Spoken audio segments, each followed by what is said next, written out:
ਸਤਿ ਸ੍ਰੀ ਅਕਾਲ ਜੀ। ਤੁਸੀਂ ਵੇਖ ਰਹੇ ਹੋ ਪੰਜਾਬ ਮੇਲ USA TV। ਮੈਂ ਹਾਂ ਸੰਜੀਵ ਯਸ਼ ਖੰਨਾ। ਤੁਹਾਡਾ ਸਾਰਿਆਂ ਦਾ ਸਵਾਗਤ ਪੰਜਾਬ ਫੋਕਸ ਦੇ ਵਿੱਚ। ਸਟੂਡੀਓਜ਼ ਦੇ ਵਿੱਚ ਮੇਰੇ ਨਾਲ ਮੌਜੂਦ ਨੇ ਬਲਕਾਰ ਸਿੰਘ। ਹਾਂਜੀ, ਪੰਜਾਬ ਮੇਲ USA TV ਚੈਨਲ ਦੇ ਪਿਆਰੇ ਮਿੱਤਰੋ, ਕੀ ਹਾਲ ਜੀ। ਜਿਵੇਂ ਕਿ ਤੁਹਾਨੂੰ ਪਤਾ ਹੈ ਕਿ ਅਸੀਂ ਪੰਜਾਬ ਫੋਕਸ ਵਿੱਚ ਉਹਨਾਂ ਵਿਸ਼ਿਆਂ ਨੂੰ ਲੈਂਦੇ ਹਾਂ ਜਿਹੜੇ ਚੁਣਵੇਂ ਵਿਸ਼ੇ ਹੁੰਦੇ ਆ ਔਰ ਜਿਹੜੇ ਖਾਸ ਤੌਰ ਤੇ ਪੰਜਾਬ ਦੇ ਇਰਦ ਗਿਰਦ ਦੂਸਰੇ ਸੂਬਿਆਂ 'ਚ ਔਰ ਪੂਰੇ ਭਾਰਤ ਤੋਂ ਬਾਹਰਲੇ ਦੇਸ਼ਾਂ ਵਿੱਚ ਵੀ ਉਹ ਵਾਪਰਦੇ ਆ। ਤੇ ਮੇਰੀ ਗੁਜ਼ਾਰਿਸ਼ ਹੈ ਸੰਜੀਵ ਯਸ਼ ਖੰਨਾ ਜੀ ਨੂੰ ਕਿ ਉਹ ਵਿਸ਼ਾ ਲਿਆ ਜਾਵੇ ਜਿੱਤੇ ਪੰਜਾਬ ਦੇ ਲੋਕ ਨੇ, ਸਾਰੇ ਸਾਡੇ ਪ੍ਰਦੇਸ਼ਾਂ 'ਚ ਬੈਠੇ ਲੋਕ ਤੇ NRI ਵੀਰੇ ਜਾਣਨਾ ਚਾਹੁੰਦੇ ਆ ਕੋਈ ਵਿਸ਼ਾ ਕਿਹੜਾ ਜਿਹੜਾ ਪੰਜਾਬ 'ਚ ਇਸ ਵੇਲੇ ਭਖਿਆ ਔਰ ਲੋਕਾਂ ਦੀ ਨਜ਼ਰ ਉਹਦੇ 'ਤੇ ਟਿਕੀ ਆ। ਦੇਖੋ ਜੀ, ਸਾਡੇ ਜਿਹੜੇ ਵੀਰ ਬਾਹਰ ਬੈਠੇ ਨੇ ਹਮੇਸ਼ਾ ਹੈਰਾਨ ਹੁੰਦੇ ਰਹਿੰਦੇ ਨੇ ਕਿ ਪੰਜਾਬ ਦੀ ਧਰਤੀ ਤੇ ਕੀ ਹੁੰਦਾ ਪਿਆ। ਜੀ ਜੀ ਜੀ, ਨਵੀਆਂ ਨਵੀਆਂ ਗੱਲਾਂ ਸੁਣਨ ਨੂੰ ਮਿਲਦੀਆਂ। ਹੁਣ ਦੱਸੋ, ਹੁਣ ਦੱਸੋ ਸਾਡੇ ਦਰਸ਼ਕਾਂ ਨੂੰ ਕੀ ਨਵਾਂ ਕੀ ਆ ਨਵਾਂ ਕੋਈ ਨਵਾਂ ਹੀ ਕੰਮ ਹੈ। ਅੱਛਾ, ਭਾਜਪਾ ਆਗੂ ਸਾਬਕਾ ਮੰਤਰੀ ਹੂੰ ਸੁੰਦਰ ਸ਼ਾਮ ਅਰੋੜਾ ਜੀ ਗ੍ਰਿਫਤਾਰ ਹੋ ਗਏ ਨੇ। ਜੀ, ਹੁਣ ਇਹ ਕੀ ਕਰਦੇ ਪਏ ਨੇ ਜਿਹੜੇ ਸਾਬਕਾ ਮੰਤਰੀ ਨੇ? ਉਹ ਕਿਹੜੀਆਂ ਫਾਈਲਾਂ ਨੇ, ਕਿਹੜੇ ਜਿਹੜੇ ਗੜੇ ਮੁਰਦੇ ਉਖਾੜਦੀਆਂ ਪਈਆਂ ਨੇ ਏਜੰਸੀਆਂ, ਇਹ ਸਾਰਿਆਂ ਨੂੰ ਹੀ ਮਤਲਬ ਗਲਬੇ 'ਚ ਲਿਆ ਹੋਇਆ। ਕਦੀ ਕੋਈ ਗ੍ਰਿਫਤਾਰ, ਕਦੀ 1 ਕਰੋੜ ਰੁਪਈਆ ਰਿਸ਼ਵਤ ਦਿੰਦਾ ਫੜਿਆ ਗਿਆ, ਕਦੀ 50 ਲੱਖ ਫੜਿਆ ਗਿਆ। ਪਤਾ ਨਹੀਂ ਕੀ ਕੁਝ ਹੁੰਦਾ ਪਿਆ ਹੈ। ਇਹ ਵਾਕਈ ਮਲੇਰੀਆ ਦੀ ਬਿਮਾਰੀ ਨੂੰ ਫੈਲੀ ਇੱਕ ਬਿਮਾਰੀ ਫੈਲੀ ਪਈ ਹੈ। ਔਰ ਇਹਦੇ ਵਿੱਚ ਇਹ ਨਹੀਂ ਕਹਿ ਕਿ ਇਕੱਲੀ ਮੌਜੂਦਾ ਜਿਹੜੀ ਸਰਕਾਰ ਹੈ ਇਹਦੇ ਹੀ ਮੰਤਰੀ ਨਹੀਂ ਫੜੇ ਗਏ। ਪੁਰਾਣੀਆਂ ਜਿਹੜੀਆਂ ਸਰਕਾਰਾਂ ਜਾ ਚੁੱਕੀਆਂ ਨੇ ਰਾਜ ਕਰਕੇ, ਚੰਗਾ ਰਾਜ ਕਮਾ ਕੇ ਚਲੀ ਗਈਆਂ ਨੇ, ਉਹ ਵੀ ਨੁਕਰੇ ਲਾਤੀਆਂ। ਔਰ ਇਹ ਜਿਹੜਾ ਤੁਸੀਂ ਗੱਲ ਕੀਤੀ ਹੈ ਇਹ ਭਾਜਪਾ 'ਚ ਤਾਂ ਹੁਣ ਆਏ ਆ, ਪਹਿਲਾਂ ਕਾਂਗਰਸ ਨਾਲ ਸੀਗੇ, ਕੈਪਟਨ ਸਰਕਾਰ ਦੇ ਮੰਤਰੀ ਰਹੇ ਆ। ਔਰ ਉਸ ਸਮੇਂ ਇਹਨਾਂ ਨੇ ਜੋ ਕੁਝ ਕੀਤਾ ਉਹਦੇ 'ਚੋਂ ਜਿਹੜਾ ਕੁਝ ਹੁਣ ਦੇਖਿਆ ਉਹ ਉਹਨਾਂ ਨੇ ਅੱਗੇ ਉਜਾਗਰ ਕੀਤਾ। ਪਰ ਇਹਨਾਂ ਕੋਲ ਗਲਤੀ ਇਹ ਹੋ ਗਈ ਵੱਡੀ ਕਿ ਇਹਨਾਂ ਨੇ ਜਦੋਂ ਪਤਾ ਲੱਗਾ ਕਿ ਇਹਨਾਂ 'ਤੇ ਮਗਰ ਵਿਜੀਲੈਂਸ ਲੱਗੀ ਹੈ ਔਰ ਇਹਨਾਂ ਨੇ ਜਿਹੜੇ ਸਹਾਇਕ ਇੰਸਪੈਕਟਰ ਜਨਰਲ ਨੇ IG, ਉਹਨਾਂ ਨੇ ਜਦੋਂ ਇਹਨਾਂ 'ਤੇ ਕੀਤਾ, ਇਹਨਾਂ ਨੂੰ ਪੁੱਛਤਾਛ ਕੀਤੀ, ਪੜਤਾਲ ਕੀਤੀ, ਇਹਨਾਂ ਨੇ ਉਹਨਾਂ ਨੂੰ ਬੁਲਾ ਕੇ ਉਹਨਾਂ ਦੇ ਜਾ ਕੇ ਗੱਲ ਕੀਤੀ ਕਿ ਵੇਖੋ ਜੀ, ਤੁਹਾਨੂੰ ਪਤਾ ਜਾਂ ਮੈਨੂੰ ਪਤਾ ਕੇਸ ਦਾ, ਤੁਸੀਂ ਇੱਦਾਂ ਕਰੋ 1 ਕਰੋੜ ਰੁਪਈਆ ਸਾਡੇ ਕੋਲ ਲੈ ਕੇ ਤੇ ਇਹਨੂੰ ਰਫਾ ਦਫਾ ਕਰ ਦਿਓ। ਉਹਨਾਂ ਨੇ ਇਹ ਕਹਿਤਾ ਕਿ ਕੋਈ ਗੱਲ ਨਹੀਂ, ਜਿੱਦਾਂ ਪੁਲਿਸ ਦੀ ਇੱਕ ਥਿਊਰੀ ਆ, ਉਹਨਾਂ ਉਹ ਸਿਧਾਂਤ ਅਪਣਾਇਆ। ਕਹਿੰਦੇ ਕੋਈ ਗੱਲ ਨਹੀਂ, ਗੱਲ ਕਰ ਲਾਂਗੇ, ਤੁਸੀਂ ਚਿੰਤਾ ਨਾ ਕਰੋ, ਹੋ ਜਾਏਗਾ ਕੰਮ। ਇਹਨਾਂ ਨੇ ਮੁੜ ਕੇ ਉਹ ਮੋਹਾਲੀ ਉਹਨਾਂ ਦੇ ਰੈਜ਼ੀਡੈਂਸ 'ਤੇ ਪਹੁੰਚਣ ਲਈ ਉਹਨਾਂ ਨੇ ਪਹਿਲਾਂ ਟਰੈਪ ਲਾਇਆ ਗਿਆ ਤੇ 45 ਬੰਦਿਆਂ ਦੀ ਫੋਰਸ ਪੁਲਿਸ ਦੀ ਤਾਇਨਾਤ ਸੀਗੀ।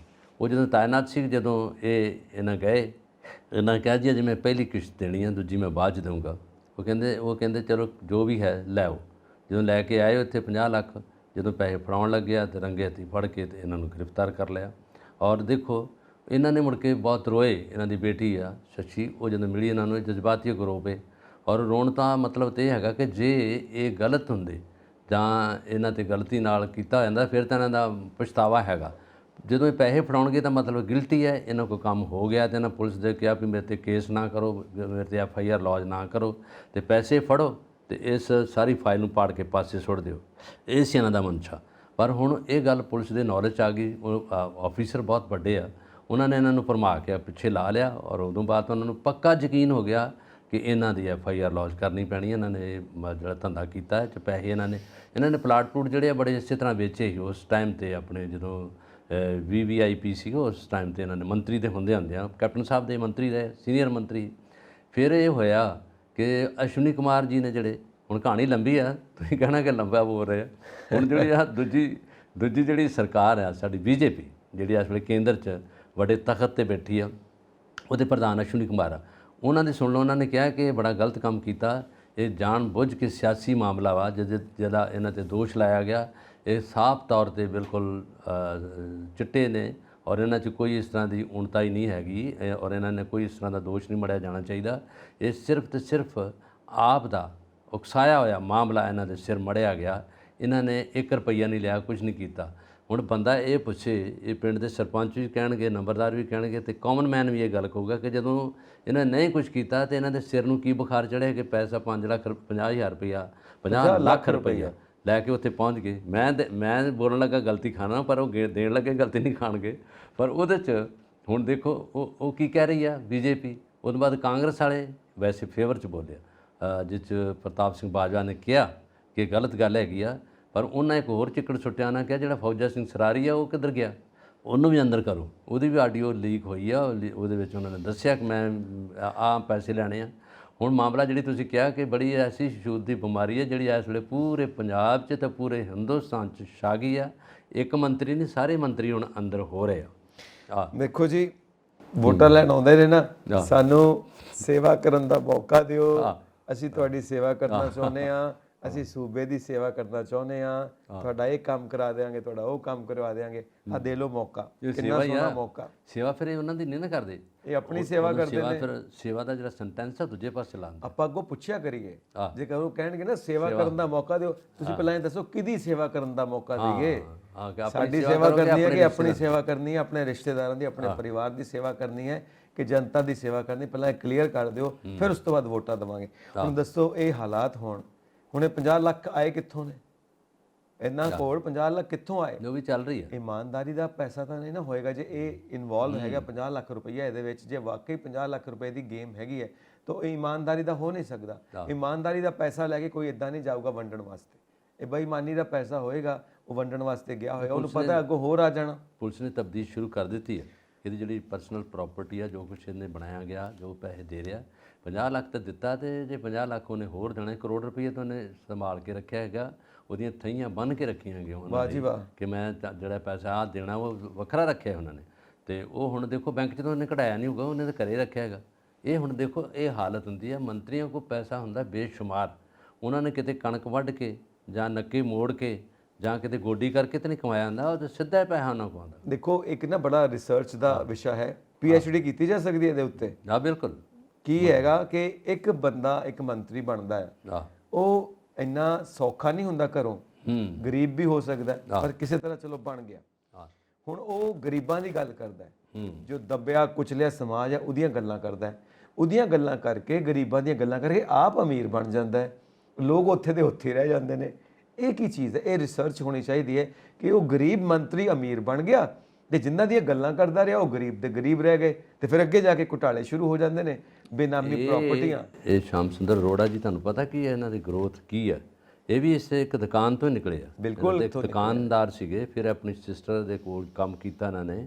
ਇਹ ਤਾਂ ਸਾਰਾ ਕੁਝ ਹੁੰਦਾ ਕਿ ਕਾਮਨ ਮੈਨ ਜਿਹੜਾ ਉਹਨੂੰ ਇਸ ਤਰੀਕੇ ਦਾ ਨਹੀਂ ਹੁੰਦਾ। ਹਰ ਬੰਦਾ ਜਿਹੜਾ ਉਹਨੂੰ ਰੋਜ਼ੀ ਰੋਟੀ ਤੱਕ ਕਮਾਉਣ ਤੱਕ ਹੀ ਹੁੰਦਾ ਹਾਸਲ, ਕਿਉਂਕਿ ਉਹਨੇ ਬੱਚੇ ਪਾਲਣੇ ਆ।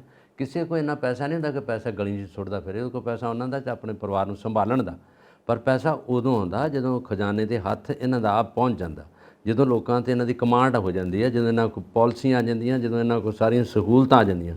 ਸਹੂਲਤਾਂ ਬਾਹਰ ਦੇਣ ਦੀ ਬਜਾਏ ਆਪਣੀ ਜੇਬ 'ਚ ਪਾਉਂਦੇ ਆ, ਆਪਣੇ ਬਟੂਏ 'ਚ ਇਹਨਾਂ ਦੀ ਸਹੂਲਤਾਂ। ਇਹ ਸਹੂਲਤਾਂ ਦਾ ਪੈਸਾ ਹੀ ਆ ਜਿਹੜਾ ਆ ਰਿਹਾ। ਹੁਣ ਤੁਸੀਂ ਜਿਹੜੀ ਗੱਲ ਕੀਤੀ, ਸਹੀ ਗੱਲ ਕੀਤੀ, 50 ਲੱਖ ਤਾਂ ਆਪਾਂ ਕਹਿ ਤਾ ਕਿੱਥੋਂ ਆਇਆ, ਤੇ ਜਾਂ 50 ਦੂਜਾ ਜਿਹੜਾ ਦੇਣਾ ਉਹ ਹੈਗਾ, ਤੇ ਜਿਹੜਾ ਬਾਕੀ ਕਰੋੜਾਂ ਦੇ ਕਰੋੜ ਰੁਪਈਏ ਹੋਣਗੇ, ਮਿਲੀਅਨ ਬਿਲੀਅਨ ਪੈਸੇ, ਉਹ ਕਿੱਥੋਂ ਆਏ ਹੋਣਗੇ? ਤੁਸੀਂ ਉਹਨਾਂ ਦੀ ਹਾਲਤ ਦੇਖੋ ਇਸ ਵੇਲੇ ਕੀ ਹੈ। ਇਸੇ ਤਰ੍ਹਾਂ ਇੱਕ IAS ਆਫੀਸਰ ਸੀਗਾ, ਫੜਿਆ, ਪੋਪਲੀ ਸਮਥਿੰਗ ਨਾਂ ਸੀ ਉਹਨਾਂ ਦਾ। ਉਹਨਾਂ ਦਾ ਬੇਟੇ ਨੇ ਸੁਸਾਈਡ ਕਰ ਲਿਆ ਸੀ, ਉਹਨਾਂ ਦੇ ਘਰੋਂ 14 ਕਿਲੋ ਸੋਨਾ ਫੜਿਆ। ਪਿਪਲੀ ਸਾਹਿਬ, ਹਾਂ ਪਿਪਲੀ ਸਾਹਿਬ। ਔਰ ਉਹਨਾਂ ਦਾ ਦੇਖੋ ਕੀ ਹਾਲ ਹੈਗਾ। IAS ਆਫੀਸਰ ਹੈ ਨਾ, ਔਰ IPS ਆਫੀਸਰ ਇਸ ਤਰ੍ਹਾਂ ਦੀ ਗੱਲ ਕਰਦੇ ਤਾਂ ਮੰਤਰੀ ਕਿਉਂ ਨਹੀਂ ਕਰਨਗੇ? ਮੰਤਰੀ ਫਿਰ ਇਦਾਂ ਹੀ ਕਰਦੇ ਆ। ਹੁਣ 1 ਕਰੋੜ ਰੁਪਈਆ ਪੈਸਾ ਉਹ ਖੰਨਾ 'ਚ ਇਕੱਠਾ ਕਰਦੇ ਆ ਜਿਨ੍ਹਾਂ ਦਾ ਹੱਥ ਅੱਗੇ ਆ। ਆਂਦੇ ਨਹੀਂ ਕਿ ਇਹਦਾ ਮਿੱਠੀਆਂ ਚੌਲਾਂ 'ਤੇ ਹੱਥ ਕਿਹਨਾਂ ਦਾ? ਉਹਨਾਂ ਦਾ ਹੱਥ ਹੁੰਦਾ, VVIP ਦਾ। ਤੁਹਾਡਾ ਸਾਡਾ ਨਹੀਂ ਹੋਊਗਾ, ਮਾਸਟਰ ਦਾ ਉੱਥੇ ਹੱਥ ਨਹੀਂ ਹੋਊਗਾ, ਤੇ ਨਾ ਕਿਸੇ ਸਿਪਾਹੀ ਦਾ, ਹਵਾਲਦਾਰ ਦਾ ਹੱਥ ਹੋਊਗਾ। ਹੱਥ ਉਹਨਾਂ ਦਾ ਹੋਊਗਾ ਜਿਹੜੇ ਬੰਦੇ ਖਜ਼ਾਨੇ ਦੇ ਮਾਲਕ ਆ। ਮੁੜ ਕੇ ਜਾਣ ਲੱਗੇ ਪੀਪਾ ਵਜਾ ਕੇ ਪੁੱਠਾ ਮਾਰ ਜਾਂਦੇ ਵੀ ਪੈਸਾ ਤਾਂ ਖਤਮ ਹੋ ਗਿਆ। ਇਹਨਾਂ ਨੂੰ ਹੁਣ ਬੰਦਾ ਪੁੱਛੇ ਵੀ ਭਲੇ ਲੋਕੋ ਪੈਸਾ ਗਿਆ ਕਿੱਧਰ? ਤੁਸੀਂ ਹੁਣ ਜਦੋਂ ਜਾਣ ਲੱਗੇ ਉਦੋਂ ਤਾਂ ਪੀਪਾ ਖੜਕਾਤਾ 5 ਸਾਲ ਬਾਅਦ। ਹੁਣ ਉਦੋਂ ਪਹਿਲਾਂ ਜਿਹੜਾ ਪੈਸਾ ਆਇਆ ਸੀ ਉਹ ਕਿੱਥੇ ਵਰਤਿਆ ਗਿਆ? ਉਹਦਾ ਤਾਂ ਹਿਸਾਬ ਕਿਤਾਬ ਦੇ ਕੇ ਜਾਓ। ਇਹ ਹੈ। ਬਿਲਕੁਲ ਠੀਕ ਹੈ, ਅੱਗੇ ਵਧੀਏ ਜੀ ਜ਼ਰੂਰ। ਗੱਲ ਲੰਬੀ ਆ ਵੈਸੇ, ਪਰ ਇੱਕ ਹੋਰ ਘੁਟਾਲਾ। ਅੱਲਾ ਵਾਹ। ਕਈ ਵਾਰ ਕਹਿੰਦੇ ਨੇ ਕਿ India is a land of corruption. ਇਹ ਵੀ ਕਿਹਾ ਜਾਂਦਾ ਇੰਟਰਨੈਸ਼ਨਲ ਲੈਵਲ ਤੇ। ਦੇਖੋ ਕਿੰਨੀ ਸ਼ਰਮ ਦੀ ਗੱਲ ਹੈ। ਲੜੀਵਾਰ ਨਾਟਕ ਹੁੰਦੇ ਆ ਨਾ, ਜਿੱਥੇ ਇੰਸਟਾਲਮੈਂਟ ਹੁੰਦੀ ਹੈ, ਤੁਸੀਂ ਲੜੀਵਾਰ ਇਹ ਘੁਟਾਲੇ ਕੱਢ ਲਏ। ਕਹਿੰਦੇ ਵੀ ਨਾਟਕ ਦਾ ਅਗਲਾ ਪੱਖ ਅਸੀਂ ਪੇਸ਼ ਕਰਾਂਗੇ, ਹੈ ਨਾ। ਪਹਿਲਾਂ ਤੁਸੀਂ ਇਹਦਾ ਪਿਛੋਕੜ ਦੇਖ ਲਓ, ਜਿਹਨੂੰ ਅਸੀਂ ਪਿੱਛੇ ਜਾ ਜਾਵਾਂਗੇ। ਪਿਛਲਾ ਤਾਂ ਤੁਸੀਂ ਦੱਸ ਦਿੱਤਾ, ਹੁਣ ਨਵਾਂ ਘੁਟਾਲਾ ਹੋਰ ਆ ਗਿਆ। ਨਵਾਂ ਘੁਟਾਲਾ ਇਹ ਹੈ ਜੀ ਕਿ ਆਬਕਾਰੀ ਨੀਤੀ ਵਿੱਚ ਇੱਕ ਹੋਰ ਘੁਟਾਲਾ। ਉਹਦੇ ਵਿੱਚ CBI ਨੇ ਗ੍ਰਿਫਤਾਰ ਕੀਤਾ ਹੈ ਮਨੀਸ਼ ਸਿਸੋਦੀਆ ਜੀ ਨੂੰ, ਜਿਹੜੇ ਦਿੱਲੀ ਦੇ ਛੋਟੇ CM ਨੇ। ਹਾਂ ਦੇਖੋ ਉਪ ਮੁੱਖ ਮੰਤਰੀ ਰਹੇ ਉੱਥੇ, ਉਪ ਮੁੱਖ ਮੰਤਰੀ। ਪਰ ਉਹਦੋਂ ਬਾਅਦ CBI ਨੇ ਹੁਣ ਇਹਨਾਂ ਨੂੰ ਫਿਰ ਉਸੇ ਕਟਹਿਰੇ 'ਚ ਖੜਾ ਕਰ ਲਿਆ ਜਿੱਥੋਂ ਅੱਗੇ ਉਹਨਾਂ ਨੇ ਸ਼ਾਬਾਸ਼ ਦੇ ਕੇ ਬਾਹਰ ਕੱਢਤਾ ਸੀ, ਤੁਹਾਨੂੰ ਯਾਦ ਹੋਣਾ ਚਾਹੀਦਾ। ਕਲੀਨ ਚਿੱਟ ਮਿਲੀ ਸੀ, ਕਲੀਨ ਚਿੱਟ ਮਿਲ ਗਈ, ਲੁੱਕ ਆਊਟ ਨੋਟਿਸ ਵੀ ਵਾਪਸ ਹੋ ਗਿਆ ਸੀ। ਹਾਂ, ਉਹ ਸਾਰਾ ਕੁਝ ਇਹਨਾਂ ਤੇ ਲੱਗਿਆ, ਇਹਨਾਂ ਦੇ ਲੋਕਰ ਵੀ ਖੋਲੇ ਗਏ, ਸਾਰਾ ਕੁਝ ਹੈ। ਉਦੋਂ ਕੀ ਸੀ, ਕੀ ਬਿੱਲੀ ਛਿੱਕ ਗਈ ਕਿ ਉਦੋਂ ਤਾਂ ਕੁਝ ਨਹੀਂ ਹੋਇਆ। ਹੁਣ ਆਬਕਾਰੀ ਨੀਤੀ ਫਿਰ ਦੁਬਾਰਾ ਜਾਗ ਪਈ ਹੈ, ਇਹਦੇ ਵਿੱਚ ਕੀ ਕੁਝ ਹੋ ਗਿਆ, ਉਹਨਾਂ ਨੂੰ ਫਿਰ ਜੇਲ੍ਹ ਦੀ ਹਵਾ ਤਲਬ ਕਰ ਲਿਆ, ਉਹਨਾਂ ਨੂੰ ਬੁਲਾ ਲਿਆ। ਬਿਲਕੁਲ ਹੋ ਗਿਆ ਹੁਣ ਜੀ। ਇਹ ਵੀ ਤੁਸੀਂ ਜੇ ਸੋਚੋ ਤੇ ਕੀ ਤਰ੍ਹਾਂ ਦਾ ਇਹ ਕਿਸ ਤਰ੍ਹਾਂ ਦਾ ਨਾਟਕ ਹੋਇਆ, ਲੜੀਵਾਰ ਨਾਟਕ ਹੀ ਹੈ। ਹਰ ਕਿਸ਼ਤੀ ਹੈ, ਦੂਜੀ ਕਿਸ਼ਤ ਆ ਗਈ। ਜਦੋਂ ਕਿ ਉਹਨਾਂ ਨੇ ਫੜਿਆ ਸੀ, ਸੀਬੀਆਈ ਕਿਸੇ ਨੂੰ ਇੰਨੀ ਜਲਦੀ ਛੱਡਦੀ ਨਹੀਂ ਜੀ, ਕਿਉਂਕਿ ਜੇ ਪ੍ਰੂਫ ਹੈਗੇ ਆ ਦੇ ਬਾਹਰਲੇ ਕੰਟਰੀ ਦੇ ਕੰਪੈਰੀਟਿਵਲੀ ਆਪਾਂ ਵੇਖੀਏ ਖੰਨਾ ਜੀ, ਤੁਸੀਂ ਕਦੀ ਗੱਲਾਂ ਕਰਦੇ ਜੇ, ਖਬਰਾਂ ਪੜ੍ਹਦੇ ਜੇ, ਇਹ ਗੱਲ ਹੁੰਦੀ ਹੈ ਜਿਹੜੀ ਕੰਪੈਰੀਟਿਵਲੀ ਬਾਹਰਲੇ ਕੰਟਰੀ ਜਦੋਂ ਕੋਈ ਕੇਸ ਫੜਿਆ ਜਾਂਦਾ, ਜਦੋਂ ਕਿਸੇ ਤੇ ਜਦੋਂ ਦੋਸ਼ ਮੜਿਆ ਜਾਂਦਾ, ਪਹਿਲਾਂ ਪ੍ਰੂਫ ਇਕੱਠੇ ਕਰਦੇ ਆ ਵੀ ਆਹ ਤੂੰ ਕਿੱਥੇ ਕੀਤਾ, ਤੇ ਸਬੂਤ ਇਕੱਠੇ ਕਰਦੇ ਆ, ਫਿਰ ਬੰਦੇ ਨੂੰ ਗ੍ਰਿਫਤ 'ਚ ਲੈਂਦੇ ਆ, ਫਿਰ ਬੰਦਾ ਜਵਾਬ ਦੇਣ ਜੋਗਾ ਰਹਿੰਦਾ। ਸਾਡੇ ਪਹਿਲਾਂ ਬੰਦਾ ਫੜਦੇ ਆ, ਸਬੂਤ ਬਾਅਦ 'ਚ ਲੱਭਦੇ, ਫਿਰ ਉਦੋਂ ਤੱਕ ਬੰਦਾ ਆਪਣੇ ਸਾਰੇ ਸਬੂਤ ਮਿਟਾ ਦਿੰਦਾ, ਉਹ ਬੰਦਾ ਆਰਾਮ ਨਾਲ ਬਰੀ ਹੋ ਕੇ ਵਾਪਸ ਆ ਜਾਂਦਾ। ਇਹ ਸਾਡੀ ਥਿਊਰੀ ਹੈ, ਸਾਡੀ ਜੁਡੀਸ਼ਰੀ, ਸਾਡੀ ਪੁਲਿਸ ਦੀ, ਸਾਡੀ ਕਾਮਨ ਸੈਂਸ ਦੀ। ਹੁਣ ਬੰਦੇ ਨੂੰ ਤੀਜੀ ਵਾਰੀ ਫੜ ਲਿਆ, ਤੀਜੀ ਵਾਰੀ ਜੇ ਬਾਹਰ ਆ ਗਿਆ ਤੇ ਫਿਰ ਸਾਡੀ ਸਿਕਿਉਰਿਟੀ ਤੇ ਸਾਡਾ ਮੀਡੀਆ ਤੇ ਸਾਡੀ ਸੋਚ ਕਿੱਥੇ ਅੜ ਗਈ? ਕੀ ਅਸੀਂ ਕਰਾਂਗੇ? ਕਿਸ ਮਿੱਟੀ ਦੀ ਗੱਲ ਕਰਾਂਗੇ? ਉਹ ਕਹਿੰਦੇ ਨੇ ਨਾ, common sense is the most uncommon thing in this world. ਹਾਂ, ਸੋ ਉਹ ਤੁਹਾਡੀ ਗੱਲ, ਪਹਿਲਾ ਬੰਦਾ ਫੜ ਲਿਆ, ਸਬੂਤ ਬਾਅਦ ਚ ਲੱਭਾਂਗੇ, ਗਵਾਹ ਬਾਅਦ ਚ ਲੱਭਾਂਗੇ, ਪਹਿਲਾ ਬੰਦਾ ਫੜ ਲਿਆ। ਉਹ ਚੋਰ ਨਹੀਂ ਆਂਦੇ ਕਿਸੇ ਨੂੰ, ਉਹ ਕਹਿੰਦੇ ਨੇ, ਉਹ ਆਂਦੇ ਤੁਸੀਂ ਪਹਿਲਾਂ ਜੇ ਕੰਮ ਕੀਤਾ ਤਾਂ ਸਿਸਟਮ ਹੀ ਇਦਾਂ ਹੈ। ਕੋਈ ਸੜਕ ਤੇ ਜਾਂਦਾ ਹੋਏਗਾ ਨਾ, ਪੁਲਿਸ ਦੇ ਕਾਬੂ ਆ ਗਿਆ, ਪਹਿਲਾਂ 4 ਚਪੇੜਾਂ ਛੱਡਣਗੇ, ਫਿਰ ਪੁੱਛਣਗੇ ਤੂੰ ਕੌਣ ਹੈ ਤੇ ਕਿੱਧਰੋਂ ਆਇਆ। ਓਹ ਹੋ, ਇਹ ਤਾਂ ਗਲਤ ਬੰਦੇ ਤੇ ਪੈ ਗਈਆਂ, ਸਹੀ ਬੰਦਾ ਕਿਤੇ ਉਹ ਤਾਂ ਜੀ ਨਿਕਲ ਗਿਆ, ਉਹ ਨਿਕਲ ਗਿਆ ਬਾਅਦ। ਸੋ ਇਦਾਂ ਦੀ ਗੱਲਾਂ ਸਾਹਮਣੇ ਆਉਂਦੀਆਂ। ਕੋਈ ਗੱਲ ਨਹੀਂ, ਤੁਸੀਂ ਜਾਓ ਜੀ, ਕੱਪੜੇ ਝਾੜੋ ਤੇ ਆਪਣਾ ਬਟੂਆ ਸੰਭਾਲੋ, ਤੇ ਬਾਕੀ ਤੁਸੀਂ ਜਾ ਕੇ ਕਿਸੇ ਨੂੰ ਦੱਸਿਓ ਨਾ। ਤੇ ਜਿਹੜੀਆਂ ਚਪੇੜਾਂ ਪਈਆਂ ਉਹ ਕਿਸ ਖਾਤੇ? ਉਹ ਬੰਦਾ ਆਂਦਾ ਚੱਲ ਯਾਰ ਮੈਂ ਸੁਰਖਰੂ ਬਚ ਤੇ ਗਿਆ ਪੁਲਿਸ ਦੇ ਹੱਥੋਂ, ਉਹ ਨਹੀਂ ਸੰਦਾ ਚਪੇੜਾਂ ਵੱਜੀਆਂ ਤਾਂ ਕਿਉਂ ਨਹੀਂ ਘਰ ਜਾ ਕੇ ਸੇਕ ਦੇ ਲਾਂਗੇ, ਜਿਹੜੇ ਡੰਡੇ ਵੱਜੇ ਆ, ਕੋਈ ਗੱਲ ਨਹੀਂ, ਹੁਣ ਮੈਂ ਦਵਾਈ ਖਾ ਲੂੰਗਾ। ਪਰ ਇਹ ਗੱਲੋਂ ਤਾਂ ਛੁੱਟ ਗਿਆ ਉਹਨੇ ਕਿਤੇ ਨਾ ਕਿਤੇ। ਸੀਬੀਆਈ ਹੁਣ ਇਹ ਵੀ ਗੱਲਾਂ ਉੱਠਣਗੀਆਂ ਜੀ, ਇਹ ਜੀ ਆਮ ਆਦਮੀ ਪਾਰਟੀ ਨੂੰ ਬਦਨਾਮ ਕਰਨ ਦੀ ਗੱਲ ਕੀਤੀ ਜਾ ਰਹੀ ਹੈ। ਸੀਬੀਆਈ ਜਿਹੜਾ ਹੈ ਉਹ ਸੈਂਟਰ ਗਵਰਨਮੈਂਟ ਦਾ ਤੋਤਾ ਹੈ, ਇਸ ਕਰਕੇ ਜਿੱਦਾਂ ਸੈਂਟਰ ਗਵਰਨਮੈਂਟ ਕਹੇਗੀ ਉਹਦਾ ਸੀਬੀਆਈ ਕੰਮ ਕਰੇਗੀ। ਤਾਂ ਫੜ ਲਿਆ ਹੈ, ਹੁਣ ਕਈ ਗੱਲਾਂ ਇਹ ਵੀ ਆਉਣਗੀਆਂ। ਸਿਸੋਦੀਆ ਸਾਹਿਬ ਕਹਿਣਗੇ ਕਿ ਮੈਂ ਤਾਂ ਬਿਲਕੁਲ ਪਾਕ ਸਾਫ ਹਾਂ, ਤੇ ਉਧਰੋਂ ਦੇਖੋ ਕੇਜਰੀਵਾਲ ਸਾਹਿਬ ਕੀ ਕਹਿੰਦੇ ਪਏ ਨੇ। ਹੋਰ ਹੈਰਾਨੀ ਵਾਲੀ ਗੱਲ, ਵਾਹ, ਕਹਿੰਦੇ ਨੇ ਮਨੀਸ਼ ਸਿਸੋਦੀਆ ਜੀ ਹਾਂ ਅੱਜ ਦੇ ਭਗਤ ਸਿੰਘ ਨੇ। ਓ ਵਾਹ, ਤੇ ਭਗਤ ਸਿੰਘ ਨਾਲ ਬਰਾਬਰੀ ਹੋ ਰਹੀ ਹੈ, ਕੇਜਰੀਵਾਲ ਸਾਹਿਬ ਕਰ ਰਹੇ ਨੇ। ਤੇ ਬਾਕੀ ਜਿਹੜੇ ਕਾਂਗਰਸੀ ਆਗੂ ਨੇ, ਸੁਖਪਾਲ ਖਹਿਰਾ, ਹੋਰ ਜਿਹੜੇ ਬਾਕੀ ਵੀ ਮੌਤਬਰ ਨੇ, ਉਹ ਕਹਿੰਦੇ ਨੇ ਕਿ ਕੇਜਰੀਵਾਲ ਮਾਫੀ ਮੰਗਣ ਭਾਰਤ ਦੇਸ਼ ਕੋਲੋਂ, ਦੇਸ਼ ਵਾਸੀਆਂ ਕੋਲੋਂ, ਕਿ ਉਹ ਮਨੀਸ਼ ਸਿਸੋਦੀਆ ਦੀ ਤੁਲਨਾ ਭਗਤ ਸਿੰਘ ਨਾਲ ਕਿਉਂ ਕਰਦੇ ਪਏ। ਗੱਲ ਤਾਂ ਉਹਨਾਂ ਦੀ ਵੀ ਠੀਕ ਹੈ, ਜਿਹੜੀ ਚਾਹੇ ਵਿਰੋਧੀ ਪਾਰਟੀ ਜਾਂ ਕੋਈ ਵੀ ਸਕਾਲਰ ਹੈਗਾ, ਉਹ ਇਹ ਗੱਲ ਤੇ ਨਹੀਂ ਫੁੱਲ ਚੜਾਊਗਾ। ਉਹਨਾਂ ਨੂੰ ਇਹ ਪਤਾ ਹੈ ਕਿ ਇੱਕ ਆਮ ਬੰਦਾ, ਜਿਹੜਾ ਆਮ ਨਾਗਰਿਕ ਆ, ਉਹ ਉਸ ਦੀ ਤੁਲਨਾ ਅਸੀਂ ਕਿਸੇ ਵੱਡੇ ਸ਼ਹੀਦ ਨਾਲ, ਜਿਨ੍ਹਾਂ ਨੇ ਦੇਸ਼ ਕੌਮ ਲਈ ਇੰਨਾ ਕੁਝ ਕਰ ਚੁੱਕੇ ਆ, ਉਹਨਾਂ ਦੇ ਬਰਾਬਰ ਤਾਂ ਨਹੀਂ ਕਰ ਸਕਦੇ। ਨੰਬਰ 2 ਤੇ ਇਹਨਾਂ ਜਦੋਂ ਕੇਜਰੀਵਾਲ ਸਾਹਿਬ ਨੇ ਕਿਹਾ ਕਿ ਆਂਦੇ ਜਦੋਂ ਉਹਨਾਂ ਸਲਾਖਾਂ ਦੇ ਅੰਦਰ ਬੰਦ ਸੀਗੇ, ਜਦੋਂ ਉਹਨਾਂ ਨੇ ਲੋਕਾਂ ਦਾ ਭਾਰ ਆਪਣੇ ਸਿਰ ਤੇ ਰੱਖ ਲਿਆ, ਸਾਰਾ ਕੁਝ ਕੀਤਾ, ਉਸੇ ਤਰ੍ਹਾਂ ਦਾ ਸਿੱਖਿਆ ਮੰਤਰੀ ਦੇ ਤੌਰ ਤੇ ਇਹਨਾਂ ਨੇ ਵੀ ਕੰਮ ਕਰ ਲਿਆ। ਕਿੱਥੇ ਸਿੱਖਿਆ ਮੰਤਰੀ, ਕਿੱਥੇ ਦੇਸ਼ ਦੀ ਵਾਗਡੋਰ ਸੰਭਾਲਣ ਵਾਲੇ, ਜਿਨ੍ਹਾਂ ਦੇਸ਼ ਨੂੰ ਗੁਲਾਮੀ ਦੀਆਂ ਜੰਜੀਰਾਂ ਚੋਂ ਬਾਹਰ ਕੱਢ ਕੇ ਲਿਆਂਦਾ ਔਰ ਇੱਕ ਹਕੂਮਤ ਨਾਲ ਟੱਕਰ ਲਈ ਆ। ਔਰ ਇਹ ਲੋਕ ਜਿਹੜੇ ਨੇ ਤੇ ਆਪਣੀ ਹਕੂਮਤ ਤੋਂ ਵੀ ਭੱਜ ਜਾਂਦੇ ਆ। ਇਹਨਾਂ ਨੇ ਤਾਂ ਉਹਨਾਂ ਨਾਲ ਟੱਕਰ ਲੈਣੀ ਔਖੀ ਆ, ਚਾਹੇ ਦਿੱਲੀ 'ਚ ਬੀਜੇਪੀ ਬੈਠੀ ਹੈ ਜਾਂ ਕੁਝ ਵੀ ਹੈਗੀ, ਉਹਨਾਂ ਨੇ ਬਾਹਰਲੀ ਹਕੂਮਤ ਨਾਲ ਟੱਕਰ ਲੈ ਕੇ ਫਾਂਸੀ ਦੇ ਰੱਸੇ ਨੂੰ ਚੁੰਮਿਆ ਔਰ ਜੋ ਕੁਝ ਕੀਤਾ, ਜੋ ਸ਼ਹਾਦਤ ਪ੍ਰਾਪਤ ਕੀਤੀ ਆ, ਉਹਨਾਂ ਦਾ ਤੁਲਨਾ ਕਰਨਾ ਤਾਂ ਬਹੁਤ ਛੋਟੀ ਗੱਲ ਹੈ। ਔਰ ਇਹਦੇ ਨਾਲ ਇਹਨਾਂ ਨੂੰ ਨਹੀਂ ਕਿਹਾ ਇਕੱਲੇ ਨੂੰ, ਸਤਿੰਦਰ ਜੈਨ ਨੂੰ ਵੀ ਕਿਹਾ, ਜਿਹਦੇ ਨਾਲ ਹੋਰ ਵੀ ਹੈਗੇ ਆ। ਔਰ ਉਹਨਾਂ ਨੇ ਇਹ ਕਿਹਾ ਸਿਰਫ ਆਪਣੀ ਪਾਰਟੀ ਦਾ ਨਾਂ ਚਮਕਾਉਣ ਲਈ, ਕਿਉਂਕਿ ਕੇਜਰੀਵਾਲ ਸਾਹਿਬ ਕਨਵੀਨਰ ਨੇ ਆਪ ਦੇ ਰਾਸ਼ਟਰੀ ਤੌਰ ਤੇ, ਪਰ ਉਹਨਾਂ ਨੇ ਕਿਹਾ ਕਿ ਅਸੀਂ ਕਹਾਂਗੇ ਸਾਡੀ ਜਮਾਤ ਬਹੁਤ ਵੱਡੀ ਆ। ਜੇ ਉਹਨਾਂ ਦੀ ਤੁਲਨਾ ਭਗਤ ਸਿੰਘ ਨਾਲ ਕਰਤੀ ਹੈ ਤੇ ਫਿਰ ਕੇਜਰੀਵਾਲ ਸਾਹਿਬ ਦੀ ਤੁਲਨਾ ਕਿਹਦੇ ਨਾਲ ਕਰ ਸਕਣਗੇ? ਮਹਾਤਮਾ ਗਾਂਧੀ ਨਾਲ, ਜਿਸ ਤਰ੍ਹਾਂ ਉਹੀ ਕਰ। ਪਰ ਇਹਨਾਂ ਨੂੰ ਗੱਲਾਂ 'ਚ ਜਦੋਂ ਗੱਲਾਂ ਕਰਦੇ ਆ ਲੀਡਰ, ਇਹਨਾਂ ਦੀਆਂ ਗੱਲਾਂ ਸੁਣ ਕੇ ਜਾਂ ਗੱਲਾਂ ਤੱਕ ਪਹੁੰਚਣਾ ਔਖਾ ਹੁੰਦਾ, ਕਿਉਂਕਿ ਇਹਨਾਂ ਦੀਆਂ ਕਿਆਸ ਹੀ ਹੁੰਦੀਆਂ, ਅਰਾਈਆਂ ਹੁੰਦੀਆਂ, ਯੋਜਨਾ ਹੁੰਦੀਆਂ, ਬਸ ਉਹੀ ਹੁੰਦੀਆਂ, ਪ੍ਰੈਕਟੀਕਲ ਤੌਰ ਤੇ ਸੱਚ ਤੋਂ ਬਹੁਤ ਦੂਰ ਹੁੰਦੇ ਆ। ਦੇਖੋ, ਭਗਤ ਸਿੰਘ ਆਬਕਾਰੀ ਨੀਤੀ ਦੇ ਘੁਟਾਲੇ ਵਿੱਚ ਫਸੇ ਸੀ। ਮਨੀਸ਼ ਸਿਸੋਦੀਆ, ਉਹਨਾਂ ਨੇ ਜਾਨ ਦਿੱਤੀ ਦੇਸ਼ ਲਈ। ਉਹਨਾਂ ਦੇ ਲੋਕਰ ਉਹਨਾਂ ਦੇ ਖੋਲੇ ਗਏ ਸੀਗੇ, ਉਹਨਾਂ ਕੋਲ ਪੈਸਾ ਬਰਾਮਦ ਹੋਇਆ ਸੀ। ਉਹਨਾਂ ਨੇ ਕਿਹੜੀ ਨੀਤੀ ਨੂੰ ਜਿਹੜਾ ਆਦੇਸ਼ ਦਿੱਤਾ ਹੈ? ਉਹ ਨੌਜਵਾਨ 23 ਸਾਲਾਂ ਦਾ, ਇਹ 50 ਤੋਂ ਉੱਤੇ ਹੋਣਗੇ, ਠੀਕ ਹੈ। ਉਮਰ ਦਾ ਵੀ ਲਿਹਾਜ਼ ਦੇਖੋ ਤੇ ਕਿੱਥੇ ਤੱਕ ਉਮਰ ਹੈਗੀ ਆ। ਦੂਜੀ ਗੱਲ ਇਹ ਹੈ ਕਿ ਭਗਤ ਸਿੰਘ ਨੇ ਇੱਕ ਪਲਾਨ ਬਣਾਈ ਸੀ ਕਿ ਮੈਂ ਬੰਬ ਉਹ ਸੁੱਟਾਂਗਾ ਜਿਹੜਾ ਸਿਰਫ ਫਟੇਗਾ ਆਵਾਜ਼ ਕਰੇਗਾ, ਕਿਸੇ ਦੀ ਜਾਨ ਨਹੀਂ ਜਾਏਗੀ, ਸਿਰਫ ਧਮਾਕਾ ਕਰਨਾ ਹੈ, ਕਿਉਂਕਿ ਬੋਲੇ ਕੰਨਾਂ ਨੂੰ ਆਵਾਜ਼ ਸੁਣਾਉਣ ਵਾਸਤੇ ਧਮਾਕੇ ਦੀ ਲੋੜ ਹੈ। ਤੇ ਮੈਂ ਗ੍ਰਿਫਤਾਰ ਹੋਵਾਂਗਾ, ਮੈਂ ਚਾਹੁੰਦਾ ਮੈਂ ਗ੍ਰਿਫਤਾਰ ਹੋਵਾਂ, ਸਾਡੇ ਕੇਸ ਚੱਲਣ, ਉਹਨਾਂ ਕਿਹਾ ਕਿ ਸਜ਼ਾ ਦਿੱਤੀ ਜਾਵੇ। ਬਿਲਕੁਲ, ਤਾਂ ਕਿ ਕੋਰਟ ਦੇ ਵਿੱਚ ਜਦੋਂ ਪੱਤਰਕਾਰ ਆਉਣਗੇ ਉਹ ਸਾਡੀਆਂ ਸਟੇਟਮੈਂਟਸ ਰਿਕਾਰਡ ਕਰਨਗੇ ਔਰ ਸਾਡੀਆਂ ਸਟੇਟਮੈਂਟਸ ਅਖਬਾਰਾਂ ਵਿੱਚ ਛਪਣਗੀਆਂ, ਲੋਕਾਂ ਤੱਕ ਸਾਡੀ ਵਿਚਾਰਧਾਰਾ ਪਹੁੰਚੇਗੀ। ਪੂਰੀ ਪਲਾਨ ਨਾਲ ਚੱਲਿਆ ਉਹ ਬੰਦਾ, ਔਰ ਉਸ ਬੰਦੇ ਨੇ ਅਰੈਸਟ ਹੋ ਕੇ ਔਰ ਕੇਸ ਆਪਣੀ ਪੈਰਵੀ ਖੁਦ ਕੀਤੀ, ਔਰ ਉਸਨੂੰ ਪਤਾ ਹੈ ਕਿ ਇਸ ਦਾ ਨਤੀਜਾ ਕੀ ਹੋਣਾ, ਸਿਰਫ ਫਾਂਸੀ ਹੋਣਾ, ਮੌਤ ਦੀ ਸਜ਼ਾ ਤੋਂ ਇਲਾਵਾ ਹੋਰ ਕੋਈ ਇਹਦਾ ਨਤੀਜਾ ਨਹੀਂ ਹੋਣਾ। ਫਿਰ ਵੀ ਉਸਨੇ ਕਦਮ ਚੁੱਕਿਆ, ਜਾਣ ਬੁੱਝ ਕੇ। ਹੁਣ ਪਤਾ ਗੱਲ ਇੱਕ ਹੈਗੀ ਆ ਕਿ ਜਿੰਨੀ ਮਨਾਂ 'ਚ ਖੋਟ ਹੁਣ ਹੈ, ਲੋਕਾਂ ਦੇ ਨੇਤਾ ਹੋਣ ਜਾਂ ਬਾਕੀ ਉਹਨਾਂ ਦੇ ਸਪੋਰਟਰ ਹੋਣ ਜਾਂ ਉਹਨਾਂ ਦੇ ਖੈਰ ਖਵਾਹ ਹੋਣ, ਉਨੀ ਖੋਟ ਜਾਂ ਉਹਨਾਂ ਕੁਝ ਸਾਡੇ ਜਿਹੜੇ ਸ਼ਹੀਦ ਸੀ ਜਿਨ੍ਹਾਂ ਨੇ ਦੇਸ਼ ਕੌਮ ਦੀ ਆਜ਼ਾਦੀ ਲਈ ਜੋ ਕੁਝ ਉਹਦੇ ਪਰਵਾਨੇ ਬਣੇ ਆ, ਉਹਨਾਂ ਦਾ ਕੋਈ ਇਸ ਤਰ੍ਹਾਂ ਦੀ ਨਹੀਂ ਸੀ। ਉਹਨਾਂ ਨੇ ਸੱਚੇ ਦਿਲੋਂ ਬਹੁਤ ਕੁਝ ਕੰਮ ਕੀਤਾ ਦੇਸ਼ ਦੇ ਕੌਮ ਲਈ, ਆਪਣੇ ਆਪ ਨੂੰ ਨਿਸ਼ਾਵਰੀ ਕਰ ਦਿੱਤਾ। ਔਰ ਉਹਨਾਂ ਨੇ ਕਿਉਂ ਲੈਣਾ ਸੀ ਲੋਕਾਂ ਕੋ, ਕੀ ਲੋਕਾਂ ਕੋ ਬੱਲੇ ਬੱਲੇ ਦੇ ਵਿੱਚੋਂ ਲੈਣਾ ਸੀ? ਉਹਨਾਂ ਦਾ ਸਿਰਫ ਇਹ ਸੀਗਾ ਕਿ ਅਸੀਂ ਉਹਨਾਂ ਹਕੂਮਤ ਨੂੰ ਦੀ ਇੱਥੋਂ ਜੜੋਂ ਉਹਨਾਂ ਦੀ ਖੋਖਲੀ ਕਰਕੇ ਉਹਨਾਂ ਨੂੰ ਇੱਥੋਂ ਭੇਜ ਦਿੱਤਾ ਜਾਵੇ, ਤਾਂ ਕਿ ਸਾਡਾ ਦੇਸ਼ ਜਿਹੜਾ ਫਿਰ ਸੋਨੇ ਦੀ ਚਿੜੀ ਬਣ ਜਾਏ। ਉਹਨਾਂ ਦੀ ਸੋਚ ਇਹ ਸੀਗੀ, ਉਹਨਾਂ ਆਪਣੀ ਜਾਨ ਦੀ ਪਰਵਾਹ ਨਹੀਂ ਕੀਤੀ। ਪਰ ਇੱਥੇ ਜਾਨ ਤਾਂ ਵੱਖਰੀ ਗੱਲ ਰਹੀ ਹੈ। ਇੱਥੇ ਤਾਂ ਇਹ ਕਹਿੰਦੇ ਨੇ ਕਿ ਸਾਡੇ ਕੋਲ ਜੋ ਕੁਛ ਹੈਗਾ ਸਾਡੇ ਘਰਾਂ 'ਚ ਆ ਜਾਏ, ਅਸੀਂ ਉਹਦੇ ਨਾਲ ਅਸੀਂ ਜੋ ਹੈਗਾ ਅਸੀਂ ਘਰ ਦੇ ਵਿੱਚ ਬੱਚਿਆਂ ਨੂੰ ਪੜ੍ਹਾ ਦਈਏ, ਬੱਚਿਆਂ ਨੂੰ ਬਾਹਰ ਭੇਜ ਦਈਏ, ਗੱਡੀਆਂ ਆ ਜਾਣ, ਸਾਡੇ ਕੋਲ ਹਵਾਈ ਜਹਾਜ਼ ਖਰੀਦ ਲਈਏ।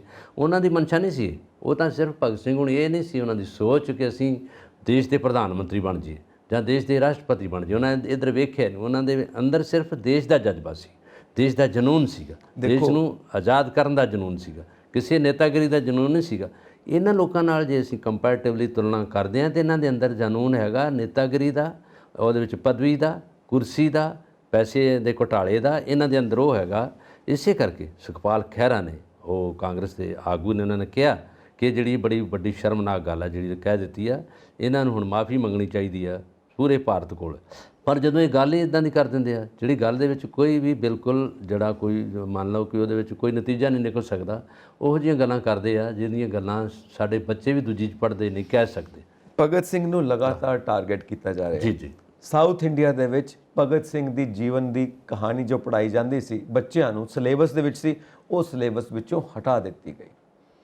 ਭਗਤ ਸਿੰਘ ਨੂੰ ਸਿਮਰਨਜੀਤ ਸਿੰਘ ਮਾਨ ਹੋਰਾਂ ਨੇ ਅੱਤਵਾਦੀ ਤੱਕ ਕਹਿ ਦਿੱਤਾ।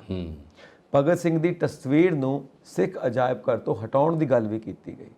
ਅੱਜ ਇਹਨਾਂ ਆਮ ਲੋਕਾਂ ਦੀ ਤੁਲਨਾ ਸ਼ਹੀਦ ਆਜ਼ਮ ਭਗਤ ਸਿੰਘ ਨਾਲ ਕੀਤੀ ਜਾ ਰਹੀ ਹੈ। ਤੁਸੀਂ ਦੇਖੋ, ਮਤਲਬ ਭਗਤ ਸਿੰਘ ਨੂੰ ਤੁਸੀਂ ਕਿੱਥੇ ਕਿੱਥੇ ਰੱਖੋਗੇ, ਕਿੱਥੇ ਕਿੱਥੇ ਟਾਰਗੇਟ ਕਰੋਗੇ? ਭਗਤ ਸਿੰਘ ਦੀ ਗੱਲ ਹੋ ਗਈ, ਭਗਤ ਸਿੰਘ ਨੇ ਜਾਨ ਦੇ ਦਿੱਤੀ ਦੇਸ਼ ਵਾਸਤੇ, ਔਰ ਪੂਰੀ ਦੁਨੀਆ ਮੰਨਦੀ ਹੈ ਕਿ ਉਸ ਨੌਜਵਾਨ ਨੇ ਜੋ ਕੀਤਾ ਹੈ ਦੇਸ਼ ਲਈ। ਤੁਸੀਂ ਆਪਣੀ ਗੱਲ ਕਰੋ, ਤੁਸੀਂ ਤਾਂ ਘੁਟਾਲਿਆਂ 'ਚ ਫਸੇ ਹੋਏ। ਉਹ ਦੇਸ਼ ਵਾਸਤੇ ਉਸ ਦੀਆਂ ਕਦੀ ਤੁਸੀਂ ਡਾਇਰੀਆਂ ਪੜ੍ਹ ਕੇ ਦੇਖੀਆਂ? ਕਦੀ ਉਹਦੀਆਂ ਦਲੀਲਾਂ ਜਿਹੜੀਆਂ ਉਹਨੇ ਕੋਰਟ 'ਚ ਦਿੱਤੀਆਂ ਨੇ, ਕਦੀ ਉਹ ਦਲੀਲਾਂ ਪੜ੍ਹ ਕੇ ਦੇਖੀਆਂ, ਉਹਨਾਂ ਕੇਸਾਂ ਨੂੰ ਪੜ੍ਹ ਕੇ ਦੇਖਿਆ, ਉਹਦੀ ਵਿਚਾਰਧਾਰਾ ਨੂੰ ਪੜ੍ਹ ਕੇ ਦੇਖਿਆ, ਉਹਦੇ ਲਿਖੇ ਹੋਏ ਆਰਟੀਕਲਸ ਪੜ੍ਹ ਕੇ ਦੇਖੇ? ਨਹੀਂ। ਜੋ ਉਹਨਾਂ ਬਾਰੇ ਲਿਖਦੇ ਨੇ ਉਹਨਾਂ ਨੂੰ ਕਦੀ ਮਿਲੇ ਹੋ ਕਿ ਉਹ ਕਿਸ ਗਹਿਰਾਈ ਦੇ ਵਿੱਚ ਜਾਂਦਾ ਸੀ ਨੌਜਵਾਨ, ਕਿੰਨੀ ਗਹਿਰੀ ਸੋਚ ਸੀ ਉਹਦੀ, ਉਸ ਨੌਜਵਾਨ ਦੀ ਅਸਲੀਅਤ ਕੀ ਹੈ, ਤੁਸੀਂ ਉਸ ਬਾਰੇ ਨਹੀਂ ਸੋਚਿਆ? ਮੈਂ ਇੱਕ ਹੋਰ ਬੇਨਤੀ ਕਰਨਾ ਚਾਹੁੰਦਾ ਆਪਣੇ ਦਰਸ਼ਕਾਂ ਲਈ, ਕਿਉਂਕਿ ਅਸੀਂ ਹਿੰਦੁਸਤਾਨ 'ਚ ਰਹਿ ਰਹੇ, ਪੰਜਾਬ ਆ ਹੈ ਨਾ, ਜਿਹੜਾ ਪੰਜਾਬ ਦਾ ਰੁੱਖ ਅੱਧਾ ਪੰਜਾਬ ਪਾਕਿਸਤਾਨ 'ਚ, ਇਹਨਾਂ ਦਾ ਜਨਮ ਭਗਤ ਸਿੰਘ ਦਾ ਪਾਕਿਸਤਾਨ ਲਾਹੌਰ 'ਚ ਹੈ। ਹਾਂ, ਪਾਕਿਸਤਾਨ ਦੇ ਵਿੱਚ ਬੰਗਾ ਦੇ ਏਰੀਆ ਉਹਦੇ 'ਚ ਹੈ। ਇਹਨਾਂ ਦਾ ਪਿੰਡ ਜੜ੍ਹਾਂਵਾਲੇ ਦੇ ਨੇੜੇ ਆ, ਔਰ ਉਹਦੇ ਪਿੰਡ, ਇਹਨਾਂ ਦੇ ਪਿੰਡ ਦੇ ਵਿੱਚ ਉਸੇ ਤਰ੍ਹਾਂ ਦੇ ਰੁੱਖ ਸੰਭਾਲੇ ਪਿਆ, ਔਰ ਇਹਨਾਂ ਦੇ ਘਰ ਨੂੰ ਮਿਊਜ਼ੀਅਮ ਬਣਾਇਆ ਪਾਕਿਸਤਾਨ ਦੇ ਲੋਕਾਂ ਨੇ, ਔਰ ਉਹਦੀ ਉਪਾਸਨਾ, ਉਹਦਾ ਪੂਜਾ ਇੰਨੀ ਕਰਦੇ ਆ। ਤੁਸੀਂ ਵੀਡੀਓ ਕਿਤੇ ਕੱਢ ਕੇ ਦੇਖਿਓ, ਉਹਦੇ ਵਿੱਚ ਜਿਹੜੇ ਉਹਨਾਂ ਦੇ ਚੈਨਲ ਆ ਉੱਤੇ ਵੀ ਦਿਖਾ ਰਹੇ ਆ, ਸਾਰਾ ਕੁਝ ਹੈ। ਇੱਥੋਂ ਤੱਕ ਕਿ ਸਾਡੇ ਆਪਣੇ ਚੈਨਲ ਦੇ ਜਿਹੜੇ CEO ਨੇ ਗੁਰਜਤਿੰਦਰ ਸਿੰਘ ਰੰਧਾਵਾ ਹੋਰੀ, ਉਹ ਖੁਦ ਪਾਕਿਸਤਾਨ ਗਏ ਨੇ ਜੀ ਜੀ, ਔਰ ਭਗਤ ਸਿੰਘ ਦੇ ਘਰ ਦੀ ਸਾਰੀ ਸ਼ੂਟਿੰਗ ਕਰਕੇ ਉਹਨਾਂ ਨੇ ਰਿਲੀਜ਼ ਕੀਤੀ ਹੈ। ਸਾਡੇ ਆਪਣੇ ਚੈਨਲ ਪੰਜਾਬ ਮੇਲ USA TV ਤੇ ਰਿਲੀਜ਼ ਹੈ, ਤੁਸੀਂ ਉਹ ਵੀਡੀਓ ਦੇਖ ਸਕਦੇ ਹੋ। ਮੈਂ ਇਹੀ ਗੱਲ ਕਰਨੀ ਸੀ ਨਾ, ਮੈਂ ਕਹਿ ਰਿਹਾ ਸੀ ਕਿ ਪਹਿਲਾਂ ਪਾਕਿਸਤਾਨ ਦੇ ਵਿੱਚ ਐਜ਼ ਸੱਚ ਪ੍ਰਜ਼ਰਵ ਕੀਤਾ ਉਹਨਾਂ ਦੇ ਮਿਊਜ਼ੀਅਮ 'ਚ ਜੋ ਕੁਛ ਹੋਗਾ, ਜਿੱਦਾਂ ਮਹਾਤਮਾ ਗਾਂਧੀ ਦਾ ਇਸ ਵੇਲੇ USA 'ਚ ਮਿਊਜ਼ੀਅਮ ਬਣਾ ਦਿੱਤਾ, ਪਰ ਉਹਨਾਂ ਦਾ ਮਿਊਜ਼ੀਅਮ ਉਸੇ ਤਰ੍ਹਾਂ ਦਾ ਬਣਾ ਕੇ ਰੱਖਿਆ। ਪੁਰਾਣੀਆਂ ਫੋਟੋ ਉਹਨਾਂ ਦੇ ਫਾਦਰ ਦੀਆਂ, ਮਦਰ ਦੀਆਂ, ਉਹਨਾਂ ਦੇ ਜਨਮ ਦੀ ਤਰੀਕ ਹੈ, ਉਹਨਾਂ ਦਾ ਏਰੀਆ, ਹਾਲ ਕਮਰਾ ਵਾ ਜਿੱਥੇ ਆ, ਔਰ ਉਹਦੇ ਵਿੱਚ ਇੱਕ ਹਾਲ ਕਮਰਾ ਬਣਾਇਆ ਜਿਹਦੇ 'ਚ ਸਾਰੀਆਂ ਕੰਧਾਂ 'ਤੇ ਉਹ ਪੁਰਾਣੀਆਂ ਫੋਟੋ ਆ, ਔਰ ਉਹਦੇ ਵਿੱਚ ਉਹਨਾਂ ਨੇ ਉਹ ਰੁੱਖ ਸੰਭਾਲ ਕੇ ਰੱਖੇ ਜਿੱਥੇ ਉਹ ਖੇਡਦੇ ਰਹੇ, ਉਹਨਾਂ ਦੇ ਖਿਡੌਣੇ, ਉਹਨਾਂ ਦਾ ਸਾਰਾ ਕੁਝ ਉਸੇ ਤਰ੍ਹਾਂ ਐਜ਼ ਸੱਚ ਪੈਨ, ਉਹਨਾਂ ਦੇ ਕੱਪੜੇ, ਉਹਨਾਂ ਦੀਆਂ ਬੂਟਸ। ਹਾਂ, ਔਰ ਉਹ ਦੇਖੋ ਅਸੀਂ ਇੱਥੋਂ ਦੇ ਜਿਹੜੇ ਨੇਤਾ ਨੇ ਸਾਡੇ, ਉਹ ਕੀ ਜ਼ੁਬਾਨ ਨਾਲ ਗੱਲ ਕਰਦੇ ਆ, ਔਰ ਉਹ ਜਿਹੜੇ ਸਾਡੇ ਦੂਜਾ ਪਾਕਿਸਤਾਨ ਦਾ ਪੰਜਾਬ ਉਹ ਲੋਕਾਂ ਦਾ ਦੇਖੋ ਕੀ ਹਿਰਦਾ ਕਹਿ ਰਿਹਾ। ਉਹਨਾਂ ਨੂੰ ਪਤਾ ਕਿ ਜਿੱਥੇ ਅਸੀਂ ਆਜ਼ਾਦ 'ਚ ਹੋ ਕੇ ਬੈਠੇ ਹਾਂ, ਜਿਸ ਦੇਸ਼ 'ਚ ਬੈਠੇ ਹਾਂ, ਬਦੌਲਤ ਉਹਨਾਂ ਦੀ ਆ। ਉਹ ਕਹਿੰਦੇ ਹੀਰੋ, ਆਜ਼ਾਦੀ ਦੇ ਹੀਰੋ ਕਹਿੰਦੇ ਉਹਨਾਂ ਨਾਲ। ਤੁਸੀਂ ਕਿਸੇ ਵੀ ਪਾਕਿਸਤਾਨ ਦੀ ਗੱਲ ਨਾ ਕਰੋ ਜਦੋਂ ਜਾਂਦੇ ਜੇ। ਔਰ ਭਗਤ ਸਿੰਘ ਨੂੰ ਇਸੇ ਤਰ੍ਹਾਂ ਪੂਜਦੇ ਆ, ਔਰ ਰਾਜਗੁਰੂ ਸੁਖਦੇਵ ਨੂੰ ਇਸੇ ਤਰ੍ਹਾਂ ਪੂਜਦੇ ਆ। ਅਸੀਂ ਗੱਲ ਇਸ ਕਰਕੇ ਪਾਕਿਸਤਾਨ ਨਾਲ ਗੱਲ ਕੀਤੀ ਕਿ ਅਸੀਂ ਉਸ ਪੰਜਾਬ ਦੇ ਵਾਸੀ ਹਾਂ ਜਿੱਥੇ ਖਟਕੜ ਕਲਾਂ ਮਿਊਜ਼ੀਅਮ ਉਹਨਾਂ ਦਾ ਸਾਰਾ ਕੁਝ ਹੈਗਾ। ਉਹਨਾਂ ਨੇ ਜਲਿਆਂਵਾਲੇ ਬਾਗ ਤੋਂ ਜਿੱਥੇ ਖੂਨ ਡੁੱਲਿਆ ਸੀ ਉਹ ਮਿੱਟੀ ਵੀ ਲੈ ਕੇ ਗਏ, ਉਹ ਸ਼ੀਸ਼ੀ ਅਜੇ ਤੱਕ ਬੰਦ ਹੈਗਾ, ਉਹ ਸਾਰਾ ਮਿਊਜ਼ੀਅਮ 'ਚ ਬੜਾ ਕੁਝ ਹੈਗਾ। ਪਰ ਅਸੀਂ ਉਸ ਧਰਤੀ ਦੇ ਵਸਨੀਕ ਹੋ ਕੇ ਜਿੱਥੇ ਉਹਨਾਂ ਦਾ ਵੱਡਾ ਮਿਊਜ਼ੀਅਮ ਆ, ਅਸੀਂ ਉਹਨੂੰ ਇਸ ਤਰੀਕੇ ਨਾਲ ਨਹੀਂ ਸੰਭਾਲਦੇ ਜਦੋਂ ਕਿ ਸਾਡੇ ਦੂਸਰੇ ਪਾਕਿਸਤਾਨ ਦੇ ਲੋਕ ਨੇ ਉਹਨਾਂ ਨੇ ਆਪਣੇ ਹਿਰਦੇ ਸੰਭਾਲ ਕੇ ਰੱਖਿਆ। ਇਹ ਗੱਲ ਬਿਲਕੁਲ ਵਿਸ਼ਵਾਸ ਵਾਲੀ ਗੱਲ ਆ। ਔਰ ਇਸ ਚੈਨਲ ਦੇ ਮਾਲਕ ਸਰਪ੍ਰਸਤ ਜਿਹੜੇ ਰੰਧਾਵਾ ਜੀ ਨੇ, ਉਹਨਾਂ ਨੇ ਖਾਸ ਤੌਰ 'ਤੇ ਉਹਦੀ ਵੀਡੀਓ ਸਾਰਾ ਕੁਝ ਬਣਾ ਕੇ ਇਸ ਚੈਨਲ 'ਤੇ ਟੈਲੀਕਾਸਟ ਕੀਤੀ ਆ। ਔਰ ਤੁਸੀਂ ਗੱਲ ਕੀਤੀ, ਇਸੇ ਕਰਕੇ ਮੈਂ ਵੀ ਉੱਥੇ ਆਉਣਾ ਚਾਹੁੰਦਾ ਸੀਗਾ। ਇਹ ਗੱਲ ਹੁੰਦੀ ਹੈ ਲੋਕਾਂ ਤੱਕ, ਉਹਨਾਂ ਦੇ ਨਜ਼ਰੀਏ ਤੱਕ ਪਹੁੰਚਣ ਦੀ। ਬਿਲਕੁਲ ਜੀ। ਇੱਕ ਨਾ ਮੇਰੇ ਮਤਲਬ ਤੁਸੀਂ ਕਹਿ ਸਕਦੇ ਹੋ ਜਿਵੇਂ ਮਿੱਤਰ ਕੁਝ ਆਰਟਿਸਟ ਨੇ, ਕੁਝ ਲਿਖਦੇ ਨੇ। ਇੱਕ ਕਵਿਤਾ ਉਹਨਾਂ ਨੇ ਬੜੀ ਖੂਬਸੂਰਤ ਲਿਖੀ ਜਿਹਦੇ ਵਿੱਚ ਉਹਨਾਂ ਨੇ ਜ਼ਿਕਰ ਕੀਤਾ ਕਿ ਭਗਤ ਸਿੰਘ ਆਪਣੇ ਸਾਥੀਆਂ ਦੇ ਨਾਲ ਰਾਜਗੁਰੂ ਸੁਖਦੇਵ ਨਾਲ ਇੱਕ ਵਾਰੀ ਫੇਰੀ ਪਾਉਣ ਆਏ ਅੱਜ ਦੇ ਪੰਜਾਬ ਦੇ ਵਿੱਚ। ਉਹਨਾਂ ਨੇ ਦੇਖਿਆ ਮੇਰੀਆਂ ਚੀਜ਼ਾਂ ਸੰਭਾਲ ਕੇ ਰੱਖੀਆਂ ਨੇ। ਉਹ ਅੱਗੋਂ ਸਵਾਲ ਪੁੱਛਦੇ ਨੇ ਮੇਰੀ ਸੋਚ ਸੰਭਾਲ ਕੇ ਰੱਖੀ ਕਿ ਨਹੀਂ ਰੱਖੀ। ਮੇਰੀ ਸੋਚ ਨੂੰ ਤਾਂ ਸੰਭਾਲਿਆ ਹੀ ਨਹੀਂ, ਆ ਚੀਜ਼ਾਂ ਸੰਭਾਲ ਕੇ ਬੈਠੇ ਹੋ। ਚਲੋ ਇਹ ਵੀ ਠੀਕ। ਚਲੋ ਸੋ ਆਪਾਂ ਅੱਗੇ ਵਧਦੇ ਹਾਂ। ਖੈਰ ਅਸੀਂ ਆਪਣੇ ਇਸ ਪਲੇਟਫਾਰਮ ਤੋਂ ਇਹ ਕਹਿਣਾ ਚਾਹਾਂਗੇ ਕਿ ਇੱਦਾਂ ਸ਼ਹੀਦਾਂ ਦੇ ਨਾਂ ਨਾਲ ਖੇਡਣਾ, ਇੱਦਾਂ ਸ਼ਹੀਦਾਂ ਦੇ ਨਾਂ ਨੂੰ ਇਸਤੇਮਾਲ ਕਰਨਾ, ਇਹ ਗੁਰੇਜ਼ ਕਰਨਾ ਚਾਹੀਦਾ ਹੈ। ਕੋਈ ਸਮਝਦਾਰੀ ਨਹੀਂ ਹੈ ਕਿ ਸ਼ਹੀਦ ਆਜ਼ਮ ਭਗਤ ਸਿੰਘ ਨਾਲ ਤੁਸੀਂ ਆਮ ਲੋਕਾਂ ਦੀ ਤੁਲਨਾ ਕਰੋ, ਬਿਲਕੁਲ ਗਲਤ ਹੈ। ਸੋ ਅੱਗੇ ਆਪਾਂ ਵਧਦੇ ਹਾਂ।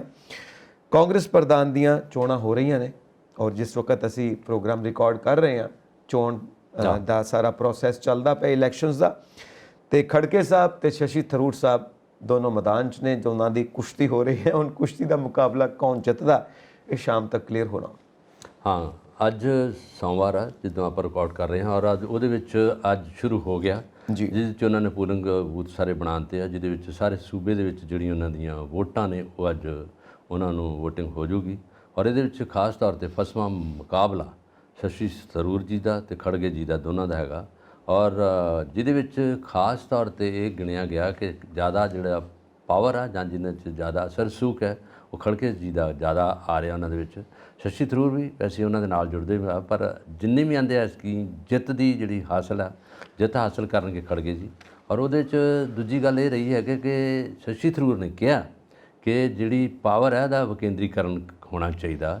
ਇੱਕ ਹੁੰਦਾ ਸੈਂਟਰਲਾਈਜੇਸ਼ਨ, ਹੈ ਨਾ, ਜੇ ਉਹ ਨਹੀਂ ਕਹਿੰਦੇ ਹੋਣੀ ਚਾਹੀਦੀ ਕਿ ਜਿਹੜਾ ਵਿਕੇਂਦਰੀਕਰਨ ਦਾ ਮਤਲਬ ਕਿ ਜਿਹੜਾ ਡੀਸੈਂਟਰਲਾਈਜ਼ ਕਰ ਦਿਓ, ਜਿਹੜੀਆਂ ਤਾਕਤ ਹੈ ਇਹਨੂੰ ਥੋੜ੍ਹਾ ਜਿਹਾ ਦੂਜੇ ਸੂਬਿਆਂ 'ਚ ਦੇ ਦਿਓ, ਵੰਡੋ ਤੇ ਦਿੱਲੀ 'ਚ ਨਾ ਇਹਨੂੰ ਜੋੜ ਕੇ ਰੱਖੋ। ਉਹਨਾਂ ਨੇ ਇਹ ਕਿਹਾ ਕਿ ਜਿਹਦੇ ਵਿੱਚ ਹਾਈ ਕਮਾਨ ਆ ਉਹਨਾਂ ਦੇ ਹੱਥ 'ਚ ਪਾਵਰ ਨਾ ਰਹੇ, ਬਾਕੀ ਜਿਹੜੇ ਸੂਬਿਆਂ 'ਚ ਬੰਦੇ ਬੈਠੇ ਨੇ ਜਾਂ CM ਆ ਜਾਂ ਉੱਥੇ MLA ਆ ਜਾਂ ਉਹਨਾਂ ਨੂੰ ਉਸ ਤਰ੍ਹਾਂ ਦਾ ਵਿਕੇਂਦਰੀਕਰਨ ਕੀਤਾ ਜਾਣਾ ਚਾਹੀਦਾ। ਮਤਲਬ ਉਹਨਾਂ ਦਾ ਇਸ਼ਾਰਾ ਇਹ ਹੈ ਕਿ ਜਿਹੜੀ ਉੱਥੋਂ ਦੀ ਹਾਈ ਕਮਾਨ ਆ ਜਿਸ 'ਚ ਰਾਹੁਲ ਗਾਂਧੀ ਜੀ, ਸੋਨੀਆ ਗਾਂਧੀ ਜੀ ਆ, ਪ੍ਰਿਯੰਕਾ ਵਾਡਰਾ ਜੀ ਆ, ਉਹਨਾਂ ਕੋਲ ਪਾਵਰ ਨਾ ਰਹੇ, ਕਿਉਂਕਿ ਜਦੋਂ ਪ੍ਰਧਾਨ ਹੀ ਬਦਲ ਜਾਣਾ ਤਾਂ ਇਹਦਾ ਮਤਲਬ ਜਿਹੜੀ ਕਮੇਟੀ ਆ ਜਾਂ ਜਿਹੜੀ ਵਿਰੋਧੀ ਪਾਰਟੀ ਆ ਪ੍ਰਧਾਨ ਕੋ ਪਾਵਰ ਹੋਣੀ ਚਾਹੀਦੀ ਹੈ। ਐਕਚੁਅਲੀ ਰਾਹੁਲ ਗਾਂਧੀ ਤੋਂ ਮਨਾ ਹੀ ਕਰ ਚੁੱਕੇ ਨੇ। ਖੈਰ ਉਹਨਾਂ ਦੀਆਂ ਗੱਲਾਂ ਬਾਤਾਂ ਤੋਂ ਇਹ ਵੀ ਸ਼ੋ ਹੋਇਆ ਸੀ, ਜੋ ਉਹਨਾਂ ਦੀਆਂ ਸਟੇਟਮੈਂਟਸ ਆਈਆਂ ਸੀ ਕਿ ਉਹ ਸ਼ਸ਼ੀ ਥਰੂਰ ਨੂੰ ਜ਼ਿਆਦਾ ਪਸੰਦ ਕਰਦੇ ਨੇ ਖੜਗੇ ਸਾਹਿਬ ਤੇ ਕੰਪੈਰੇਟਿਵਲੀ ਰਾਹੁਲ ਗਾਂਧੀ। ਨਹੀਂ, ਪਰ ਹੁਣ ਇਹਦੇ ਡਿਫਰੈਂਟ ਹੈਗਾ। ਤੁਸੀਂ ਹੁਣ ਦੇਖੋ ਇਹਦੇ ਵਿੱਚ ਕੀ ਹੈਗਾ, ਜਿਹਦੇ ਵਿੱਚ ਜਿੱਤ ਜੇ ਆਪਾਂ ਕਰਦੀ ਗੱਲ 19 ਤਰੀਕ ਨੂੰ ਰਿਜ਼ਲਟ ਆ, ਤੁਸੀਂ ਇਹਦਾ ਦੇਖਿਓ ਕੀ ਹੁੰਦਾ। 19 ਤਰੀਕ ਨੂੰ ਖੜਗੇ ਜੀ ਹੀ ਜਿੱਤਣਗੇ, ਇਸ ਤਰ੍ਹਾਂ ਦੀ ਆਪਾਂ ਪੇਸ਼ੀਨਗੋਈ ਕਰ ਸਕਦੇ ਹਾਂ। ਕਿਉਂਕਿ ਇਸ ਵੇਲੇ ਜਿਹਦੇ ਮੋਢੇ 'ਤੇ ਹੱਥ ਰਾਹੁਲ ਗਾਂਧੀ ਦਾ ਹੋਊਗਾ, ਜਿਸ 'ਚ ਪ੍ਰਿਯੰਕਾ ਵਾਡਰਾ ਜੀ ਹੋਣਗੇ ਜਾਂ ਸੋਨੀਆ ਗਾਂਧੀ ਹੋਣਗੇ, ਸਾਰੀ ਵੋਟਿੰਗ ਉਸੇ ਹਿਸਾਬ ਨਾਲ ਪਊਗੀ। ਇਹੀ ਗੱਲ ਗਿਣੀ ਗਈ ਹੈ। ਸ਼ਸ਼ੀ ਥਰੂਰ ਨੇ ਤਾਂ ਵੈਸੇ ਅੱਛਾ ਕੀਤਾ, ਪਹਿਲਾਂ ਤਾਂ ਕਹਿੰਦੇ ਸਰਬਸੰਮਤੀ ਕੀਤੀ ਜਾਵੇ, ਉਹਦੇ ਨਾਲ ਜਿਹੜਾ ਬਣਾ ਕੇ ਜਿਹੜਾ ਬਣਾਉਣਾ ਉਹਨੂੰ ਵੋਟਾਂ ਪਾ ਕੇ ਤੇ ਕਰ ਦਿਓ। ਪਰ ਇਹ 'ਚ ਸ਼ਸ਼ੀ ਥਰੂਰ ਨਹੀਂ ਮੰਨੇ। ਉਹਨਾਂ ਨੇ ਕਿਹਾ ਕਿ ਵੋਟ ਜਿਹੜੀ ਫਸਵੇਂ ਤਰੀਕੇ ਨਾਲ ਹੋਣੀ ਚਾਹੀਦੀ ਹੈ। ਦੂਜੇ ਤਰੀਕੇ ਉਹਨਾਂ ਨੇ ਕਿਹਾ ਕਿ ਖੜਗੇ ਸਾਹਿਬ ਮੇਰੇ ਬੜੇ ਅੱਛੇ ਮਿੱਤਰ ਆ, ਬੜੇ ਪੁਰਾਣੇ ਮੇਰੀ ਐਸੋਸੀਏਸ਼ਨ ਹੈ ਇਹਨਾਂ ਨਾਲ, ਪਰ ਮੈਂ ਚਾਹੁੰਦਾ ਹਾਂ ਕਿ ਇੱਕ ਵਾਰੀ ਵੋਟਿੰਗ ਜਿਹੜੀ ਹੈ ਉਸੇ ਤਰ੍ਹਾਂ ਹੋਵੇ ਔਰ ਉਹਦੇ ਨਾਲ ਬੂਥ ਬਣਾਏ ਜਾਣ, ਫਿਰ ਗਿਣਤੀ ਹੋਵੇ ਕਿ ਕੌਣ ਜਿੱਤਦਾ। ਹੁਣ ਇਸ ਵੇਲੇ ਉਹ ਵੀ ਜਿਹੜੇ ਉਹਨਾਂ ਨੇ ਵੀ ਕਿਹਾ, ਖੜਗੇ ਸਾਹਿਬ ਨੇ ਇਹ ਕਹਿਤਾ ਕਿ ਕੱਲ੍ਹ ਨੂੰ ਜਦੋਂ ਮੈਂ ਪ੍ਰਧਾਨ ਬਣਦਾ ਤਾਂ ਮੈਨੂੰ ਕੋਈ ਸ਼ਰਮ ਨਹੀਂ ਇਹਨਾਂ ਨਾਲ ਗੱਲ ਕਰਨ ਦੀ, ਮੈਂ ਇਹਨਾਂ ਕੋਲ ਸਤਿਕਾਰ ਨਾਲ ਇਹਨਾਂ ਕੋਲ ਸਲਾਹ ਵੀ ਲਊਂਗਾ, ਗੱਲ ਵੀ ਕਰੂੰਗਾ, ਜੋ ਪਾਲਿਸੀ ਬਣੂਗੀ ਉਹਨਾਂ ਦੀ ਸਲਾਹ ਨਾਲ ਬਣੂਗੀ। ਉਹਨਾਂ ਤਾਂ ਸਿੱਧਾ ਹੀ ਕਹਿਤਾ। ਔਰ ਇਹਦੇ ਵਿੱਚ ਤੁਹਾਨੂੰ ਇਹ ਪਤਾ ਲੱਗੂ ਕੀ ਲਕੂਨਾ, ਕੀ ਇਹਦੇ ਵਿੱਚ ਭੇਦ ਆ। ਗੱਲ ਤਾਂ ਉਹੀ ਹੁੰਦੀ ਹੈ ਜਿਹਦੇ 'ਤੇ ਇਹਨਾਂ ਦੀ ਇੱਛਾ ਪ੍ਰਗਟਾਈ ਗਈ, ਜੋ ਇਹਨਾਂ ਨੇ ਜਿਨ੍ਹਾਂ ਨੂੰ ਅਸੀਸ ਦੇਤੀ ਉਹੀ ਜਿੱਤ ਗਿਆ। ਇਹ ਦੋ ਬੰਦਿਆਂ ਦੇ ਵਿੱਚ ਇਹ ਕੋਈ ਬਹੁਤਾ ਖਲਜਗ ਨਹੀਂ। ਪਰ ਇਹ ਤੋਂ ਪਹਿਲਾਂ ਜਿਹੜੀ ਹਿਸਟਰੀ ਆ, ਇਤਿਹਾਸ ਹੈ, ਉਹ ਕਿੱਥੋਂ ਉੱਠਿਆ ਸੀਗਾ? ਰਾਜਸਥਾਨ 'ਚੋਂ। ਅਸ਼ੋਕ ਗਹਿਲੋਤ ਜਦੋਂ ਇਹਦੇ ਵਿੱਚ ਆਏ ਸੀਗੇ, ਜਿਹਦੇ 'ਚ ਉਹਨਾਂ ਨੇ ਪਾਇਲਟ ਨੂੰ ਕਿਹਾ ਸੀਗਾ, ਸਚਿਨ ਪਾਇਲਟ, ਉਹਦਾ ਸੀ ਰੌਲਾ। ਉਹ ਆਂਦਾ ਮੈਂ ਮੁੱਖ ਮੰਤਰੀ ਬਣ ਜਾਣਾ ਤੇ ਇਹ ਬਣ ਜਾਣ ਪ੍ਰਧਾਨ। ਉਹਨਾਂ ਦੀ ਆਪਸੀ ਕੁਰਸੀ ਤੋਂ ਆਪਣਾ ਖੱਖੜਖਈਆ ਪੈ ਗਿਆ, ਉਹ ਨਾ ਉਹ ਮੁੱਖ ਮੰਤਰੀ ਤੋਂ ਬਾਅਦ ਪ੍ਰਧਾਨ ਬਣੇ ਤੇ ਨਾ ਉਹ ਪ੍ਰਧਾਨ ਬਣਿਆ। ਆਪੋ ਵਿੱਚ ਉੱਥੇ ਰੌਲਾ ਪੈ ਗਿਆ, ਕਿਉਂਕਿ ਕੁਝ ਐਮਐਲਏ ਪਾਇਲਟ ਨਾਲ ਸੀ ਤੇ ਕੁਝ ਐਮਐਲਏ ਇਹਨਾਂ ਨਾਲ ਸੀਗੇ। ਉਹ ਪਾ ਲਾ ਕੇ ਉਹਨਾਂ ਨੂੰ ਛੱਡਣਾ ਪਿਆ। ਫਿਰ ਗੁਣਾ ਕਿਹਨਾਂ ਤੇ ਪੈ ਗਿਆ? ਇਹਨਾਂ ਦੋਵਾਂ ਤੇ ਪੈ ਗਿਆ, ਸ਼ਸ਼ੀ ਥਰੂਰ ਤੇ ਖੜਗੇ ਜੀ ਤੇ। ਹੁਣ ਇਹਨਾਂ 'ਚੋਂ ਪਤਾ ਲੱਗਣਾ ਵੀ ਕਿਹੜਾ ਜਿੱਤਦਾ ਤੇ ਕਿਹੜਾ ਪ੍ਰਧਾਨ ਬਣਦਾ, ਕਿਉਂਕਿ ਪਾਰਟੀ ਬੜੀ ਪੁਰਾਣੀ ਪਾਰਟੀ ਆ, ਜਿਹੜੀ 135 ਸਾਲ ਤਾਂ ਇਹਨੂੰ ਪਾਰਟੀ ਬਣੀ ਨੂੰ ਹੋ ਗਿਆ। ਜਿਹੜੀ ਤੁਸੀਂ ਇਹ ਗੱਲ ਕਹੀ ਹੈ ਨਾ ਕਿ ਕਿਹਦੇ ਮੋਢੇ ਦੇ ਉੱਤੇ ਹੱਥ ਰਹੇਗਾ, ਗਾਂਧੀ ਪਰਿਵਾਰ ਦਾ, ਉਹ ਜਿੱਤੇਗਾ ਜ਼ਰੂਰ। ਹੁਣ ਜਿਹੜਾ ਹੱਥ ਰਹਿ ਗਿਆ ਉਹਦਾ ਮਤਲਬ ਤੇ ਸਾਫ਼ ਕਲੀਅਰ ਹੋ ਜਾਂਦਾ ਕਿ ਬੰਦਾ ਉਹਨਾਂ ਦਾ ਹੀ ਹੋਏਗਾ। ਹੱਥ ਵੀ ਉਹਨਾਂ ਦਾ ਹੀ ਹੈ, ਹੱਥ ਵੀ ਉਹਨਾਂ ਦਾ ਹੈ, ਹੱਥ ਵੀ ਉਹਨਾਂ ਦਾ ਰਹੇਗਾ। ਇਹਦਾ ਮਤਲਬ ਇਹ ਹੈ ਕਿ ਸੱਤਾ ਇੱਕ ਪ੍ਰੋਕਸੀ ਦੇ ਤੌਰ ਤੇ ਉੱਤੇ ਜ਼ਰੂਰ ਕੋਈ ਬੰਦਾ ਅੱਗੇ ਰਹੇਗਾ, ਪਿੱਛੇ ਗਾਂਧੀ ਪਰਿਵਾਰ ਨਹੀਂ ਰਹਿਣਾ ਹੈ। ਬਿਲਕੁਲ ਗੱਲ ਤਾਂ ਇਹ ਹੈ। ਠੀਕ ਹੈ, ਆਪਣੀ ਆਪਣੀਆਂ ਨੀਤੀਆਂ ਨੇ। ਖੈਰ ਫਿਰ ਵੀ ਇਹ ਪਾਰਟੀ ਦਾ ਇੰਟਰਨਲ ਮਾਮਲਾ ਹੈ। ਪਾਰਟੀ ਨੂੰ ਸਟਰੋਂਗ ਹੋਣਾ ਚਾਹੀਦਾ, ਕਿਉਂਕਿ ਇਸ ਵਕਤ ਦੇਸ਼ ਨੂੰ ਇੱਕ ਸਟਰੋਂਗ ਓਪੋਜੀਸ਼ਨ ਦੀ ਲੋੜ ਹੈ। ਹੁਣ ਉਹ ਸਟੇਟਮੈਂਟਸ ਕੁਝ ਆਉਂਦੀਆਂ ਨੇ, ਕਈ ਵਾਰ ਕੋਈ ਮੌਕੇ ਹੁੰਦੇ ਨੇ ਕਿਸ ਕਰਕੇ ਜੋ ਵੱਡੇ ਸੱਤਾਧਾਰੀ ਨੇ ਜਾਂ ਵੱਡੇ ਲੀਡਰਸ ਨੇ, ਰਾਹੁਲ ਗਾਂਧੀ ਨੇ ਜਾਂ ਗਾਂਧੀ ਪਰਿਵਾਰ ਦਾ ਕੋਈ ਸਦੱਸ ਹੈ, ਉਹਨਾਂ ਨੂੰ ਕੋਈ ਗੱਲ ਕਿਸੇ ਵੇਲੇ ਨਹੀਂ ਜਚੀ ਤਾਂ ਕੋਈ ਕਿਸੇ ਤਰ੍ਹਾਂ ਦੀ ਸਟੇਟਮੈਂਟ ਆ ਗਈ। ਬਾਅਦ ਵਿੱਚ ਸਾਰੀ ਗੱਲ ਕਲੀਅਰ ਹੋਈ ਤਾਂ ਫਿਰ ਕੋਈ ਹੋਰ ਸਟੇਟਮੈਂਟ ਆ ਗਈ, ਕਿਉਂਕਿ ਨਿਤ ਨਵੀਆਂ ਸਟੇਟਮੈਂਟਸ ਨੇ, ਨਿਤ ਨਵੀਆਂ ਗੱਲਾਂ ਬਾਤਾਂ ਬਦਲਦੀਆਂ ਰਹਿੰਦੀਆਂ ਨੇ। ਫਿਰ ਵੀ ਇਹ ਪਾਰਟੀ ਦਾ ਇੰਟਰਨਲ ਮੈਟਰ ਹੈ। ਅਸੀਂ ਚਾਹਾਂਗੇ ਕਿ ਇੱਕ ਓਪੋਜੀਸ਼ਨ ਮਿਲੇ, ਕਿਉਂਕਿ ਡੈਮੋਕ੍ਰੇਸੀ ਦੇ ਵਿੱਚ ਇੱਕ ਓਪੋਜੀਸ਼ਨ ਦਾ ਸਟਰੋਂਗ ਹੋਣਾ ਜ਼ਰੂਰੀ ਹੈ। ਇਹਦੇ ਨਾਲ ਦੇਸ਼ ਦੀ ਜਿਹੜੀ ਸਾਰੀ ਵਿਵਸਥਾ ਹੈ, ਪ੍ਰਸ਼ਾਸਨ ਹੈ ਜਾਂ ਦੇਸ਼ ਦੀ ਭਲਾਈ ਹੈ, ਉਹਦੇ ਉੱਤੇ ਕੀ ਅਸਰ ਪੈਂਦਾ ਹੈ, ਉਹ ਤੇ ਬਾਅਦ ਦੀਆਂ ਗੱਲਾਂ ਨੇ। ਕਿਉਂਕਿ ਜਨਤਾ ਤਾਂ ਇਸ ਨਾਲ ਜੁੜੀ ਹੋਈ ਹੈ ਕਿ ਤੁਸੀਂ ਆਪਣੇ ਘਰ ਜੋ ਮਰਜ਼ੀ ਕਰੋ, ਸਾਡੇ ਵਾਸਤੇ ਕੀ ਡਿਲੀਵਰ ਕਰਦੇ ਹੋ ਉਹ ਤੇ ਆਓ। ਸੋ ਜਨਤਾ ਵਾਸਤੇ ਕੀ ਡਿਲੀਵਰ ਕੀਤਾ ਜਾਂਦਾ ਆਪਾਂ ਉੱਤੇ ਆਉਂਦੇ ਆ। ਦੇਖੋ ਹੁਣ ਕਿੱਦਾਂ ਦਾ ਬਿਆਨ ਆ ਗਿਆ। ਸਾਡੇ ਫਾਈਨੈਂਸ ਮਿਨਿਸਟਰ ਸੀਤਾਰਮਨ ਜੀ ਕੀ ਕਹਿ ਰਹੇ ਨੇ? ਕਹਿੰਦੇ ਨੇ ਕਿ ਜਿਹੜਾ ਅਮਰੀਕਾ ਦਾ ਕਰੰਸੀ ਹੈ ਨਾ, ਡਾਲਰ, ਉਹ ਜ਼ਰੂਰ ਮਜ਼ਬੂਤ ਹੋਇਆ, ਪਰ ਇਹ ਨਹੀਂ ਕਿ ਰੁਪਈਆ ਕਮਜ਼ੋਰ ਹੋ ਗਿਆ। ਹੁਣ ਅਸੀਂ ਤਾਂ ਦੇਖਦੇ ਹਾਂ ਕਿ 82 ਤੋਂ ਵੀ ਥੱਲੇ, ਤੇ ਉਹ ਫਿਰ ਕਿੱਦਾਂ ਸਮਝਾਉਣਾ ਚਾਹੁੰਦੇ ਨੇ? ਇਹ ਤੁਹਾਨੂੰ ਸਮਝ ਆਈ ਇਹ ਗੱਲ? ਸਟੇਟਮੈਂਟ ਬੜੀ ਕੰਟਰਾਡਿਕਟਰੀ ਜੀ ਆਪਣੇ ਆਪ ਦੇ ਵਿੱਚ, ਕਿ ਡਾਲਰ ਮਜ਼ਬੂਤ ਹੋ ਗਿਆ, ਰੁਪਈਆ ਤੇ ਕਮਜ਼ੋਰ ਨਹੀਂ ਹੋਇਆ। ਡਾਲਰ ਮਜ਼ਬੂਤ ਹੋਈ ਜਾ ਰਿਹਾ, ਪਰ ਫਿਰ ਕੀ ਰੁਪਈਆ ਉੱਥੇ ਹੀ ਖੜਾ ਹੈ ਇਸ ਕਰਕੇ ਉਹ ਘਟੀ ਜਾ ਰਿਹਾ, ਇਹ ਰੁਪਈਆ ਵੀ ਥੱਲੇ ਆ ਰਿਹਾ? ਕਿਉਂਕਿ ਮਹਿੰਗਾਈ ਦਰ ਜਿੱਦਾਂ ਵੱਧ ਰਹੀ ਹੈ, ਉੱਥੋਂ ਪਤਾ ਲੱਗ ਰਿਹਾ ਕਿ ਸਾਡੀ ਕਰੰਸੀ ਦੀ ਵੈਲਿਊ ਥੱਲੇ ਜਾ ਰਹੀ ਹੈ, ਇਨਫਲੇਸ਼ਨ ਰੇਟ ਜ਼ਿਆਦਾ ਹੈ। ਜੋ ਬਿਆਨਬਾਜ਼ੀ ਸੀਤਾਰਮਨ ਵਿੱਤ ਮੰਤਰੀ ਕੇਂਦਰ ਨੇ ਕੀਤੀ ਆ, ਇਹ ਮੇਰਾ ਖਿਆਲ ਹੈ ਕਿ ਕਿਸੇ ਦੀ ਸਮਝ ਤੋਂ ਬਾਹਰ ਦੀ ਗੱਲ ਨਹੀਂ। ਇਹ 'ਚ ਕਾਮਨ ਮੈਨ, ਜਿਹੜਾ ਆਮ ਆਦਮੀ ਆ, ਉਹ ਵੀ ਇਸ ਗੱਲ ਨੂੰ ਸਮਝ ਜੂਗਾ ਕਿ ਇਹ ਕੀ ਗੱਲ ਹੈ, ਇਹਦੇ ਪਿੱਛੇ ਕੀ ਭੇਦ ਆ। ਭੇਦ ਇਹ ਹੈ ਕਿ ਜਦੋਂ ਸਰਕਾਰ ਇਹਨਾਂ ਦੀ ਆ ਸੈਂਟਰ 'ਚ, ਔਰ ਇਹ ਵਿੱਤ ਮੰਤਰੀ ਆ, ਫਾਈਨਾਂਸ ਮਿਨਿਸਟਰ ਆ, ਇਹਨਾਂ ਨੇ ਆਪਣਾ ਤਾਂ ਝੋਲਾ ਅੱਗੇ ਰੱਖਣਾ ਹੀ ਆ, ਦੱਸਣਾ ਹੀ ਆ ਕਿ ਅਸੀਂ ਸਭ ਤੋਂ ਵੱਡੇ ਆ ਔਰ ਸਾਰਾ ਕੁਝ ਅਸੀਂ ਜਿਹੜਾ ਸੰਭਾਲਿਆ ਪਿਆ, ਸਾਡੀ ਜਿਹੜੀ ਫਾਈਨੈਂਸ਼ੀਅਲ ਪਾਵਰ ਆ ਬੜੀ ਪਾਵਰਫੁੱਲ ਆ। ਇਹਨਾਂ ਨੇ ਕਿਹਾ ਕਿ ਉਹ ਜਾਣ ਪਹਾੜ 'ਚ ਉਹਨਾਂ ਦਾ ਜਿਹੜਾ ਡਾਲਰ ਜਿੱਥੇ ਮਰਜ਼ੀ ਜਾਵੇ, ਪਰ ਸਾਡੇ ਦੇਸ਼ 'ਚ ਪੈਸੇ ਦੀ ਕੋਈ ਕਮੀ ਨਹੀਂ। ਜੋ ਅਸੀਂ ਇੱਥੇ ਕਰ ਰਹੇ ਹਾਂ, ਇੱਥੇ ਮਹਿੰਗਾਈ ਵੀ ਇੰਨੀ ਨਹੀਂ ਜਿੰਨੀ ਬਾਹਰਲੇ ਦੇਸ਼ਾਂ 'ਚ।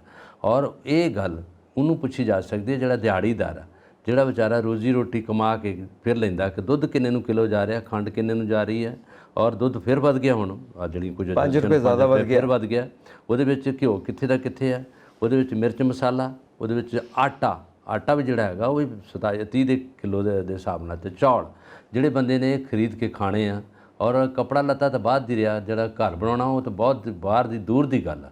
ਉਹਦੇ 'ਚ ਵੀ ਇਹਨਾਂ ਨੇ ਸੈਂਟਰ ਨੇ ਬੜੀਆਂ ਸਕੀਮਾਂ ਦਿੱਤੀਆਂ, ਪਰ ਬਹੁਤ ਲੋਕ ਬੇਘਰੇ ਹੀ ਅਜੇ ਵਿਚਾਰੇ ਤੁਰੇ ਫਿਰਦੇ ਆ, ਜਿਹਦੇ ਵਿੱਚ ਪ੍ਰਧਾਨ ਮੰਤਰੀ ਗ੍ਰਾਮ ਸੜਕ ਯੋਜਨਾ ਵੀ ਹੈ ਤੇ ਆਵਾਸ ਦੀ ਵੀ ਗੱਲ ਕੀਤੀ ਉਹਨਾਂ ਨੇ ਵੀ ਉਹ 'ਚ ਆਵਾਸ ਦੇਵਾਂਗੇ, ਛੱਤਾਂ ਦੇ ਦਾਂਗੇ, ਬਾਥਰੂਮ ਬਣਾ ਦਾਂਗੇ, ਤੇ ਬਣਾਇਆ ਕੱਖ ਵੀ ਨਹੀਂ। ਇੱਕ ਗੱਲ ਮੈਂ ਕਹਾਂ, ਠੀਕ, ਉਸ ਤੋਂ ਬਾਅਦ ਤੁਸੀਂ ਕੰਟੀਨਿਊ ਕਰੀਓ। 2024 ਤੱਕ ਸਭ ਕੋਲ ਆਪਣਾ ਘਰ ਹੋਊਗਾ, ਇਹ ਸਾਡੇ ਪੀਐਮ ਸਾਹਿਬ ਕਹਿ ਚੁੱਕੇ ਨੇ। ਜੀ, ਹੋਏਗਾ? ਤੁਹਾਨੂੰ ਲੱਗਦਾ ਹੋਏਗਾ? ਹਾਂ, ਦੇਖੋ ਪਤਾ ਕੀ ਹੈ, 2024 ਤੱਕ ਜਦੋਂ ਹੈਗਾ ਇਹਨਾਂ ਦਾ ਇਹ ਵੀ ਮਨਸ਼ਾ ਹੈਗਾ ਕਿ ਅੱਗੇ ਇਲੈਕਸ਼ਨ ਆ ਰਹੀ ਹੈ, ਇਲੈਕਸ਼ਨ ਆਉਣ ਤੱਕ ਇਹ ਵੀ ਇੱਕ ਬਿਲਕੁਲ ਥੋੜ੍ਹਾ ਜਿਹਾ ਭਰਮਾਇਆ ਜਾਵੇ ਲੋਕਾਂ ਨੂੰ ਕਿ 24 ਤੱਕ ਦੇਖ ਲਓ ਸਾਰਾ ਕੁਝ ਬਣ ਜੂਗਾ। ਸਾਨੂੰ ਰਿਪੀਟ ਕਰੋ, ਘਰਿਆਂ ਨੂੰ ਬੇਘਰੇ ਘਰ ਬਣਾ ਦਾਂਗੇ, ਜਿਹੜੇ ਬੇਘਰੇ ਉਹਨਾਂ ਨੂੰ ਘਰ ਮਿਲ ਜਾਣਗੇ, ਭਾਵੇਂ 5 ਮਰਲੇ ਦਾ ਮਿਲੇ, ਭਾਵੇਂ 2 ਮਰਲੇ ਦਾ ਮਿਲੇ। ਅਸੀਂ ਘਰਾਂ ਦੀਆਂ ਛੱਤਾਂ 'ਚ ਉਹਨਾਂ ਨੂੰ ਬਿਠਾਵਾਂਗੇ, ਉਹ 'ਚ ਪਾਣੀ, ਇਹਨਾਂ ਨੇ ਕਹਿਤਾ ਪੂਰੇ ਹਿੰਦੁਸਤਾਨ 'ਚ ਪਾਣੀ ਆ ਗਿਆ, ਜਿਹੜੀ ਮਰਜ਼ੀ ਟੂਟੀ ਖੋਲੋ ਪਾਣੀ ਹੈਗਾ। ਪਹਿਲੀ ਗੱਲ ਤਾਂ ਟੂਟੀਆਂ ਕਿਤੇ ਨਹੀਂ ਲੱਗੀਆਂ, ਕਿਤੇ ਬਾਥਰੂਮ ਹੀ ਨਹੀਂ ਗਏ।